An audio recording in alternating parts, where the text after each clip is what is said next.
Excel P U college ಗುರುವಾನಿಕೆರೆ ಪ್ರಾಯೋಜಿತ ಅಖಾಡ big fight ವಿಶೇಷ. ನಾನು ರಮಾಕಾಂತ್. ಅಪ್ರೂವರ್, ಮಾಫಿ ಸಾಕ್ಷಿ, ಪ್ರದೋಷ್, ಈ ವಿಚಾರಗಳು ಬಹಳ ಚರ್ಚೆಗೆ ಇತ್ತೀಚೆಗೆ ಬರ್ತಾ ಇವೆ. ಯಾರಾದರೊಬ್ಬರು ಮಾಫಿ ಸಾಕ್ಷಿ ರೆಡಿ ಆಗಿಬಿಟ್ರು ಅಂತ ಹೇಳಿದ್ರೆ ಯೂಶ್ವಲ್ ಆಗಿ ಇಡೀ ಗ್ರೂಪ್ ಅವ್ರನ್ನ ಬ್ಲೇಮ್ ಮಾಡೋಕ್ಕೆ ಶುರು ಮಾಡಿಬಿಡುತ್ತೆ. ಜೊತೆಲೇ ಇದ್ದ ಇವನು ನಮ್ಮೆಲ್ರಿಗೂ ಇವಾಗ ಬಿಳಿ ಬಟ್ಟೆ ಹಾಕ್ಸ್ಬಿಟ್ಟು ಮುಖಕ್ಕೆ ಕಪ್ಪು ಬಟ್ಟೆ ಸುತ್ತಕ್ಕೆ ರೆಡಿ ಆಗಿಬಿಟ್ಟಿದ್ದಾನೆ, ಕುತ್ತಿಗೆಗೆ ಹಗ್ಗ ಜೀರಕ್ಕೆ ವ್ಯವಸ್ಥೆ ರೆಡಿ ಆಗಿಬಿಟ್ಟಿದೆ. ಈ ಆಯಾಮದಲ್ಲಿಯೇ ಒಬ್ಬ ಅಪ್ರೂವರ್ನ ಯಾವಾಗಲೂ ನೋಡೋದು ಸಹಜ ಕೂಡ. ಅದು ಒಂದು ಇಡೀ ಗ್ರೂಪು ಮಾಡಿದ್ದಾರೆ ಮಾಡಿಲ್ಲ ತೀರ್ಪು ಬಂದ ನಮಗೆ ಗೊತ್ತಾಗುತ್ತೆ. ಆದರೆ ಈ ಬಿಟ್ವೀನಲ್ಲಿ ಈ 2 ವರ್ಷಗಳಲ್ಲಿ ಒಬ್ಬ ಮನುಷ್ಯ ಅವನಿಲ್ಲಿ ಸಾಯಿಸಿದ್ದಾನ ಸಾಯಿಸಿಲ್ವಾ, ಇಡೀ ಆ್ಯಕ್ಟಲ್ಲಿ ಮರಣಪೂರ್ವವಾಗಿ ಅವನ ಪಾತ್ರ ಇತ್ತ, ಮರಣೋತ್ತರವಾಗಿ ಅವನ ಪಾತ್ರ ಇತ್ತ, ವಿ ಡೋಂಟ್ ನೋ.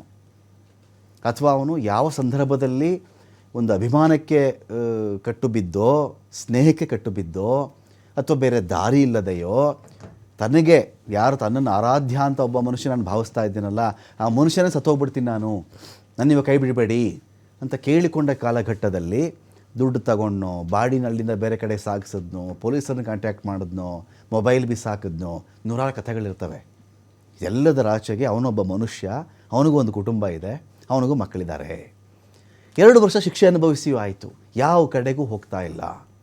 ನಿಜವಾಗಿಯೂ ಇದರಲ್ಲಿ ದರ್ಶನ್ ಟಾರ್ಗೆಟಾ, ನಾವು ಟಾರ್ಗೆಟಾ, ಅಥವಾ ದರ್ಶನ್ ಎನ್ನುವ ಕಾರಣಕ್ಕಾಗಿ ನಾವು ಟಾರ್ಗೆಟ್ ಆಗಿದ್ದೀವಾ? ಈ ಆಯಾಮದಲ್ಲಿಯೂ ಕೂಡ ಜೈಲಲ್ಲಿ 2 ವರ್ಷಗಳನ್ನು ಕಳೆದಂಥ ವ್ಯಕ್ತಿಗೆ ಅನೇಕ ಮಾನಸಿಕ ತುಮುಲಗಳು ಉಂಟಾಗ್ಬಿಡ್ತವೆ. ಸೊ ಎಲ್ಲದಾದ ಮೇಲೆ ನನಗಿನ್ನು ದಾರಿ ಇಲ್ಲಪ್ಪ, ನನಗಿನ್ನು ಐ ಆಮ್ ಡನ್, ನನ್ನ ಕೈಲಿ ಇನ್ನಾಗಲ್ಲ ಎನ್ನುವ ವೇಳೆಗೆ ಒಬ್ಬ ಮನುಷ್ಯ ಮಾಫಿ ಸಾಕ್ಷಿ ಆಗಬಹುದು. ಅಕಸ್ಮಾತ್ ಇದಿರಲಿಲ್ಲ ಅಂತ ಅಂದ್ಕೊಳ್ಳಿ, day one 90 days charge sheet ಆಯಿತು, ಅವತ್ತೇ ನಿಮ್ಮ ಸಹವಾಸ ಬೇಡಪ್ಪ, ನಾನು ಆರಾಮಾಗಿರಬೇಕು ಅಂತ ಇದ್ದೀನಿ, ನಾನು ಇವತ್ತೇ ಮಾಫಿ ಸಾಕ್ಷಿ ಆಗ್ತೀನಿ ಅಂತ ಹೇಳಿ 90 ಡೇಸ್ ಆದಮೇಲೆ ಚಾರ್ಜ್ ಶೀಟ್ ಹಾಕ್ತಾರಲ್ಲ, ಆವಾಗಲೇ ಹೇಳಿಬಿಟ್ಟಿದ್ದಿದ್ರೆ ಅವನನ್ನು ಬೇಕಾದರೆ ನೀವು ದೋಸ್ತಿಗೆ ಇವನು ಕಂಟಕ, ಇವನು ಮೋಸಗಾರ, ಇವನು ಸ್ನೇಹಕ್ಕೆ ಲಾಯಕ್ಕಿಲ್ಲ, ಇವೆಲ್ಲ ಹೇಳಬಹುದಾಗಿತ್ತೇನೋ. ಅವನು ಎಲ್ಲಿ ದಾರಿ ಕೂಡ ಕಾಣ್ತಾ ಇಲ್ಲ. ಯಾಕಂದರೆ ಯಾವುದೇ ಮರ್ಡರ್ ಕೇಸ್ಗಳಲ್ಲಿ ಯೂಶ್ವಲಿ ಮಾತಾಡ್ತಾ ಇದ್ದೀನಿ, ಬೇಲ್ ಆಗಿಬಿಡ್ತವೆ. ಬೇಲಾಗುತ್ತೆ, ವಿಚಾರಣೆ ನಡೆಯುತ್ತೆ, 10 ವರ್ಷನೋ 15 ವರ್ಷನೋ 20 ವರ್ಷನೋ ಶಿಕ್ಷೆ ಆಗಬಹುದು. ಒಬ್ಬನಿಗೆ ತೀವ್ರ ಶಿಕ್ಷೆ, ಒಬ್ಬನಿಗೆ ಸಾದಾ ಸಜ್ಜೆ, ಓಕೆ ಅಕ್ಸೆಪ್ಟಬಲ್. ಬಟ್ ಈ ಕೇಸಲ್ಲಿ ಏನಾಗಿದೆ, ಪ್ರದೋಷ್ ವಿಚಾರದಲ್ಲಿ ಈಗ ಇವನಿಗೆ ಮಾಫಿ ಸಾಕ್ಷಿ ಆಗಲಿಕ್ಕೆ ನಿಂತುಬಿಟ್ಟ. ಇವನೊಬ್ಬನೇ ಅಲ್ಲ, ಇನ್ನೂ A8 A10 ಇವರು ಕೂಡ ಇದ್ದಾರೆ, ಇವನು A14 ಇವನು ಇರಲಿ. ಇದಾದಮೇಲೆ ಪ್ರಶ್ನೆ ಏನು ಬರ್ತಿದೆ ಅಂದರೆ, ಇವತ್ತು ಕೋರ್ಟ್ ಅಲೋ ಮಾಡಿಬಿಡ್ತಾ ಅವನಿಗೆ, ಎಸ್ ನೀನೀಗ ಸಾಕ್ಷಿ ಹೇಳ್ಬೋದು, ಮಾಫಿ ಸಾಕ್ಷಿ ಹೇಳಬಹುದು, ಆದರೆ ಟ್ರುತ್ಫುಲ್ ಇರಬೇಕದು, ಕಂಪ್ಲೀಟ್ ಆ್ಯಂಡ್ ಟ್ರುತ್ಫುಲ್. ಅಂದರೆ ಪೂರ್ಣವಾಗಿಯೂ ಈ ಕಥೆ ಇರಬೇಕು ಮತ್ತು ಇದರಲ್ಲಿ ಸತ್ಯವೂ ಇರಬೇಕು. ಒಂದು ವೇಳೆ ಇರದೇ ಇದ್ದರೆ ನಿನ್ನನ್ನು ಬೇರೆ ಥರ ಸಾಕ್ಷಿ ಅಂತ ಕನ್ಸಿಡರ್ ಮಾಡಿ ಉಳಿದವ್ರಿಗಿಂತ ಜಾಸ್ತಿ ಪನಿಷಬಲ್ ಆಗುವ ರೀತಿಯಲ್ಲಿ ಕನ್ಸಿಡರ್ ಮಾಡುತ್ತೆ ಕೋರ್ಟ್ ಅನ್ನುವ ಒಂದು ಎಚ್ಚರಿಕೆ ಕೂಡ ಇಲ್ಲಿ ಪ್ರದೋಷನಿಗೆ ಇದೆ. ಸೊ ಇದರ ಆಚೆಗೂ ಏನೇನು ನಡೀತು ಅಂತ ಪೂರ್ತಿ ಹೇಳಬೇಕು. More over prosecution convinced already, ಅವ್ನು ಹೇಳ್ತೀನಿ ನಮಗೇನು ತಕರಾರಿಲ್ಲ, ಅವನೇನು ಕಥೆ ಬೇಕೋ ಅಲ್ಲಿ ಹೇಳಲಿ. ಪ್ರಾಸಿಕ್ಯೂಷನ್ ಒಬ್ಬರು ಅಲೋ ಮಾಡ್ತಾರೆ ಅಂತ ಹೇಳಿದ್ರೆ ಮೈಂಡಲ್ಲಿ ಇಟ್ಕೊಳ್ಳಿ, ಪ್ರಾಸಿಕ್ಯೂಷನ್ ಇಲ್ಲಿಯವರೆಗೆ ಚಾರ್ಜ್ ಶೀಟ್ನ ಒಂದು ಸ್ಟೋರಿ ಇರುತ್ತೆ, FSL ರಿಪೋರ್ಟ್ನ ಒಂದು ವರದಿ ಇರುತ್ತೆ, ಪೋಸ್ಟ್ ಮಾರ್ಟಮ್ನ ವರದಿ ಇರುತ್ತೆ, ಹೇಳಿಕೆಗಳಿರ್ತವೆ, ಸ್ವಯಂ ಪ್ರೇರಿತ ಹೇಳಿಕೆ, ಸಾಕ್ಷ್ಯ ಹೇಳಿಕೆ, ಇದೆಲ್ಲ ಇರ್ತವಲ್ವಾ. ಇದೆಲ್ಲ ನೋಡ್ಕೊಳ್ತಾರೆ. ಪ್ರದೋಷನ್ ಹೇಳಿಕೆಯ ಸಾರಾಂಶ ಏನಿದೆ ಅಂತ ಅವರು ಮ್ಯಾಚ್ ಮಾಡ್ಕೊಂಡಿರ್ತಾರೆ. ಎಸ್, ಈ ಹೇಳಿಕೆ ನನಗೊಂದು ಮಿಸ್ ಆಗಿತ್ತಿಲ್ಲಿ, ಇವೆಲ್ಲವೂ ಇದೆ ನನ್ನ ಹತ್ರ, ಪ್ರೂವ್ ಮಾಡಲಿಕ್ಕೆ ಒಂದೊಂದು ಸ್ಟೇಟ್ಮೆಂಟ್ ಸಿಕ್ಬಿಟ್ರೆ ಇನ್ನೂ ಗಟ್ಟಿ ಬಂದುಬಿಡುತ್ತೆ ಕೇಸ್ ಅಂತ ಹೇಳಿ ಪ್ರಾಸಿಕ್ಯೂಷನ್ ಒಪ್ಕೊಳ್ಳೋದು. ಇಲ್ಲ ಅವನೇ ಕತ್ತರಿಸಿ ಬಂದುಬಿಟ್ಟು ಒಂದು ಬಾಡಿನ 4 ಪೀಸ್ ಮಾಡಿ ಬಂದುಬಿಟ್ಟು ನಾನೇ ಅಪ್ರೂವರ್ ಆಗಿಬಿಡ್ತೀನಿ ಅಂದರೆ ಎಲ್ಲರೂ ಮಾಫಿ ಆಗಿಬಿಟ್ಟಿರೋರು. ಹಾಗಾದರೆ ಆಗಲ್ಲ ಅಲ್ಲ. 17 ಜನ ಇದ್ದಾರೆ ಇದರಲ್ಲಿ ಅವರು ಹುಡುಕ್ತಾರೆ, ಟೇಲ್ ಎಂಡರ್ಸ್ನ ಹುಡ್ಕೊಳ್ತಾರೆ, ಅವರು ಕಡಿಮೆ ಅಪರಾಧಗಳನ್ನ ಹುಡ್ಕೊಳ್ತಾರೆ. ಬಹುಶಃ ಅಂಥ ಸಂದರ್ಭದಲ್ಲಿ ಈತ ಮುಂದೆ ಬರ್ತೀನಿ ಅಂದ ತಕ್ಷಣ ಏನು ಮಾಡಿದ್ದಾರೆ, ಪ್ರಾಸಿಕ್ಯೂಷನ್ ಅವರು ಎಸ್ ಅಂತ ಹೇಳಿದ್ದಾರೆ. ಹಾಗಾದರೆ ಒಬ್ಬ ಮನುಷ್ಯ ಅಪ್ರೂವರ್ ಆದ ಮರುಕ್ಷಣದಿಂದಾನೇ ಕೇಸಲ್ಲಿ ಪ್ರದೋಷನನ್ನು ಉಳಿದು, ಅಥವಾ ಯಾರು ಅಪ್ರೂವರ್ ಆಗ್ತೀವಿ ಅಂತ ಹೇಳಿದ್ದಾರೋ ಅವರೆಲ್ಲರನ್ನೂ ಉಳಿದವರೆಲ್ಲರಿಗೂ ಫಾಸಿ ಆಗಿಬಿಡುತ್ತಾ? ಈ ಸ್ಟೇಟ್ಮೆಂಟೇ ಅಂತಿಮವಾ? ಇದೇ ಸಾಕಾ ಈ ಕೇಸ್ ಪ್ರೂವ್ ಮಾಡಿಬಿಡ್ಲಿಕ್ಕೆ? ದರ್ಶನ್ ಅಥವಾ ಇತರರಿಗೆ ಶಿಕ್ಷೆ ಕೊಡಿಸ್ಬಿಡೋಕ್ಕೆ ಇದು ಸಾಕಾಗುತ್ತಾ? ಎಲ್ಲ ವಿಚಾರಗಳಿಗೆ ಸಂಬಂಧಪಟ್ಟಂತೆ ಇದೀಗ ಮಾತಾಡಲಿಕ್ಕೆ ನಮ್ಮೊಂದಿಗೆ ಬಸವರಾಜ್ ಮಾಲಗತ್ತಿ ಸರ್ ಇದ್ದಾರೆ, ನಿವೃತ್ತ ಪೊಲೀಸ್ ಅಧಿಕಾರಿ. ಸ್ವಾಗತ ಬಸವರಾಜ್ ಮಾಲಗತ್ತಿ ಸರ್ ತಮಗೊಂದು ಡಿಬೇಟ್ಗೆ. ಇನ್ನೊಂದು ಕಡೆ RLN ಮೂರ್ತಿ ಅವರಿದ್ದಾರೆ, ಹೈಕೋರ್ಟ್ನ ನ್ಯಾಯವಾದಿಗಳು. ಸ್ವಾಗತ ನಿಮಗೆ RLN ಮೂರ್ತಿ ಸರ್ ತಮಗೊಂದು ಡಿಬೇಟ್ಗೆ. ನನ್ನ ಮೊದಲನೇ ಕ್ವಶನ್ನು, ಅಪ್ರೂವರ್ ಅನ್ನೋ ಒಂದು ವಿಚಾರ ಬಂದ ತಕ್ಷಣ ಬಸವರಾಜ್ ಮಾಲಗತ್ತಿ ಸರ್, ಇದು ಸುಮಾರು ಜನ ಭಾವಿಸೋದು ಇನ್ನು ಮುಗಿದು ಬಿಡ್ರಿ, ಈ ಕೇಸ್ ಕತೆ ಮುಗೀತು ಬಿಟ್ರಿ ಇನ್ನು ಆಗೋಗ್ಬಿಡುತ್ತೆ. ಜೊತೆಲಿ ಇದ್ದವನು ಹೇಳ್ಬಿಟ್ಟಂತಲ್ರಿ, ಅವನೇ ಎಲ್ಲ ಒಪ್ಕೊಂಡು ಆಯ್ತು ಅಂತಲ್ಲ, ಇನ್ನೇನು ಹೇಳ್ಬಿಡ್ತಾನೆಲ್ಲ, ಮುಗೀತು ಇವ್ರದ್ದಲ್ಲ, ಇನ್ನು ಆಚೆನೇ ಬರಲ್ಲ ಇವರು ಅಂತ ಹೇಳ್ತಾರಲ್ಲ, ಇದು ಅಷ್ಟು ಈಸಿ ಇರಲಿಕ್ಕಿಲ್ಲ ಅಂಥೇಳಿ ಅಪ್ರೂವ್ರದ್ದು ಸ್ಟೇಟ್ಮೆಂಟ್ ಕೊಡಬಹುದು. ಅದಕ್ಕಿನ್ನ ಅಲ್ಲಿ ಪ್ರಾಸಿಕ್ಯೂಷನವರು ಇರ್ತಾರೆ, ಡಿಫೆನ್ಸ್ ಅವರು ಅದಕ್ಕೆ ವಾದ ಮಾಡ್ತಾರೆ, ಇವನ್ನೂ ಕ್ರಾಸ್ ಎಕ್ಸಾಮಿನೇಷನ್ಗೆ ಒಳಪಡಿಸಬಹುದು. ಫಾರೆನ್ಸಿಕ್ ಎವಿಡೆನ್ಸು ಇವ್ನು ಹೇಳೋ ಹೇಳಿಕೆಗಳಿಗೆ ಮ್ಯಾಚ್ ಆಗಬೇಕು, ಕತೆ ನಿಜಾನೇ ಇರಬಹುದು, ಎವಿಡೆನ್ಸ್ ಮ್ಯಾಚ್ ಆಗಿಲ್ಲ ಅಂದರೆ ಏನು ಮಾಡ್ಕೋತೀರ ಅದು ಇಟ್ಕೊಂಡು ಅಂತ.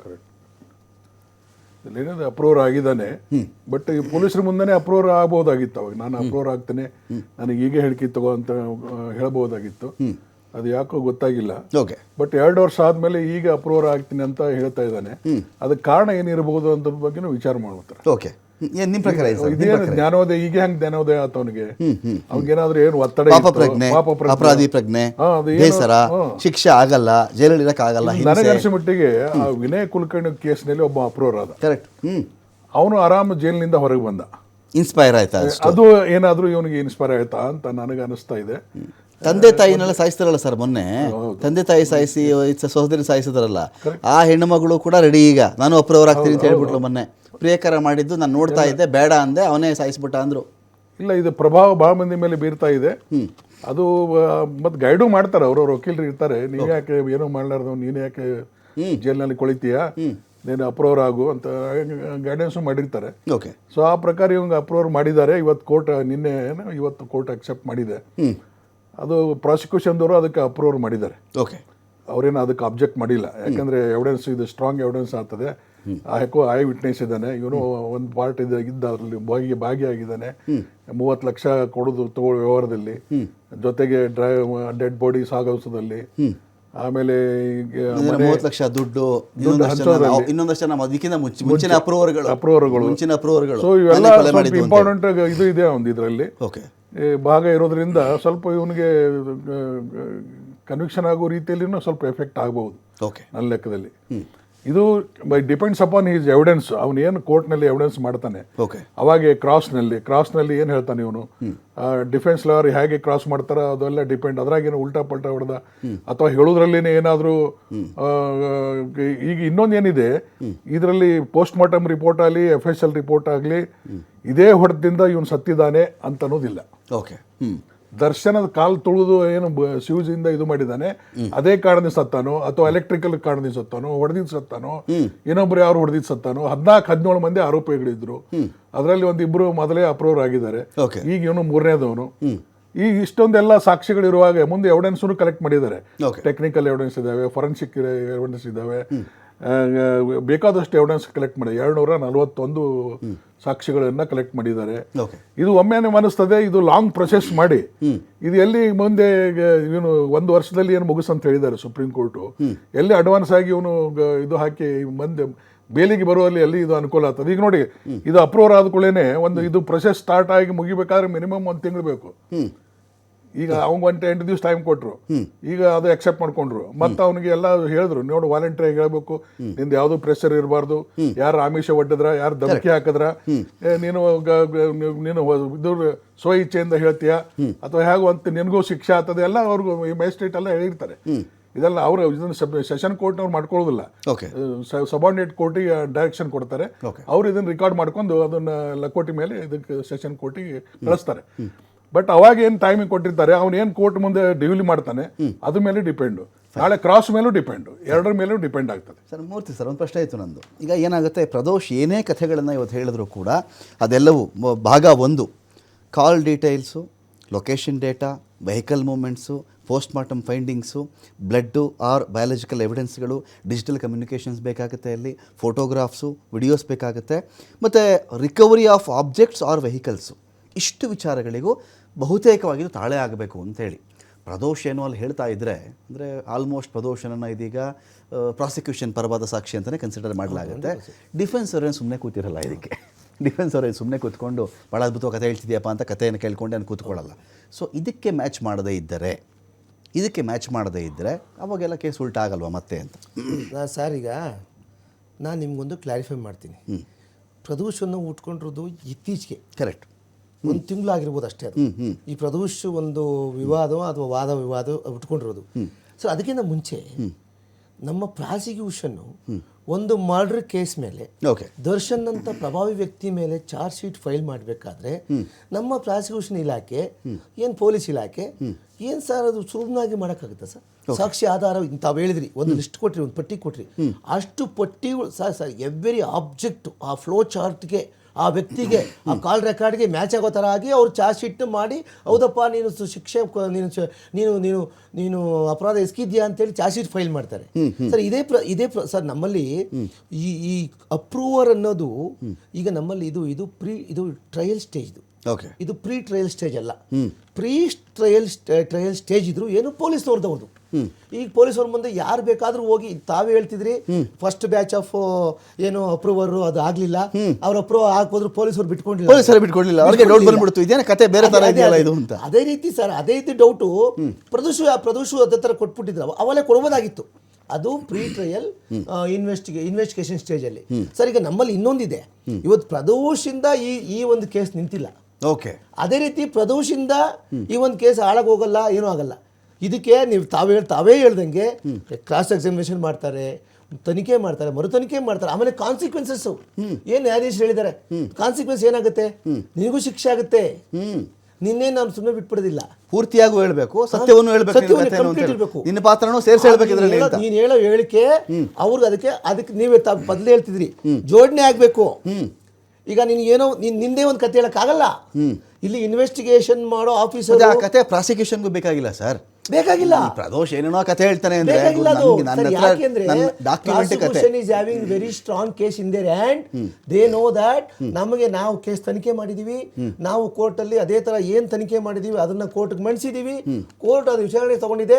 ಆ ವಿಚಾರಣೆ ಸರ್ ಪ್ರಾಸಿಕ್ಯೂಷನ್ ನಂಬಿಕೆ ಇದೆ ಈ ಕೇಸ್ ನಲ್ಲಿ ಕನ್ವಿಕ್ಷನ್ ಆಗುತ್ತೆ ಅನ್ನೋ ನಂಬಿಕೆ ಅಂದ್ರೆ ಪ್ರಾಸಿಕ್ಯೂಷನ್ ಎಷ್ಟು ಡೀಪ್ ಆಗಿ ಡೀಟೇಲ್ ಆಗಿ ತಾವು ಹೇಳ್ತಿದ್ರಿ. ಪ್ರಾಸಿಕ್ಯೂಷನ್ಗೆ ಪ್ರದೋಷನ ಹೇಳಿಕೆ ಮೇಲೆ ಅವಲಂಬನೆ ಆಗುವ ಸ್ಥಿತಿ ಬಂದಿದ್ದು ಸುಳ್ಳಲ್ಲ ಅಲ್ಲ ಸರ್? ಈಗ ನೋಡಿ, ಪ್ರದೋಷನ ಮೇಲೆ ಅವಲಂಬನೆ ಆಗುವ ಎಷ್ಟೇ ಒಬ್ಬ ಕ್ರಿಕೆಟ್ ಎಷ್ಟೇ ರನ್ ಬಾಲ್ ಹೊಡೆದ್ರು ಅವ್ರು ಜಾಸ್ತಿ ನಮ್ಗೆ ಬೇಕು ಅಂತಾರೆ ಬಿಟ್ರೆ ನಮ್ಗೆ ಇಷ್ಟೇ ರನ್ ಸಾಕು ಇಷ್ಟೇ ಮಾಡಿ ತೆಲ್ಲು ಹೇಳೋದು ಸರ್.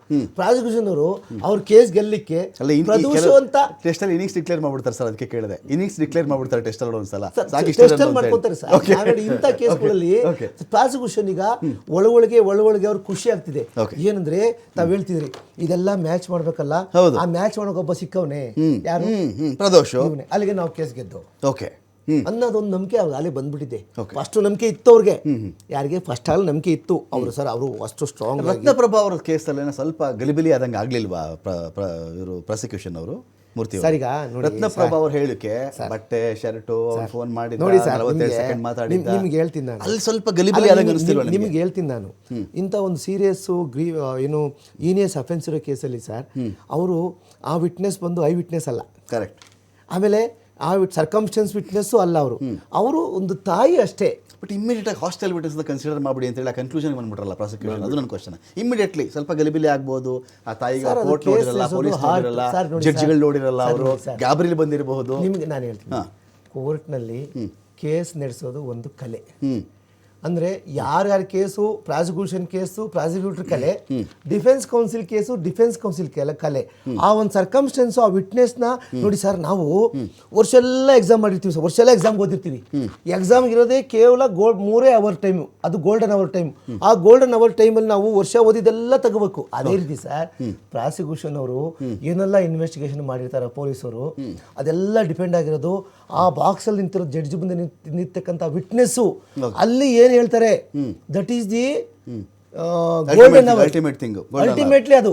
ಆ ಟೈಮಲ್ಲಿ ಆ ಸಿಚುವೇಶನ್ ಯಾರು ಉಪಯೋಗಿಸ್ಕೊಂತಾರೆ ಗೊತ್ತಾ? Defence counsel ಉಪಯೋಗಿಸ್ಕೊಂತಾರೆ.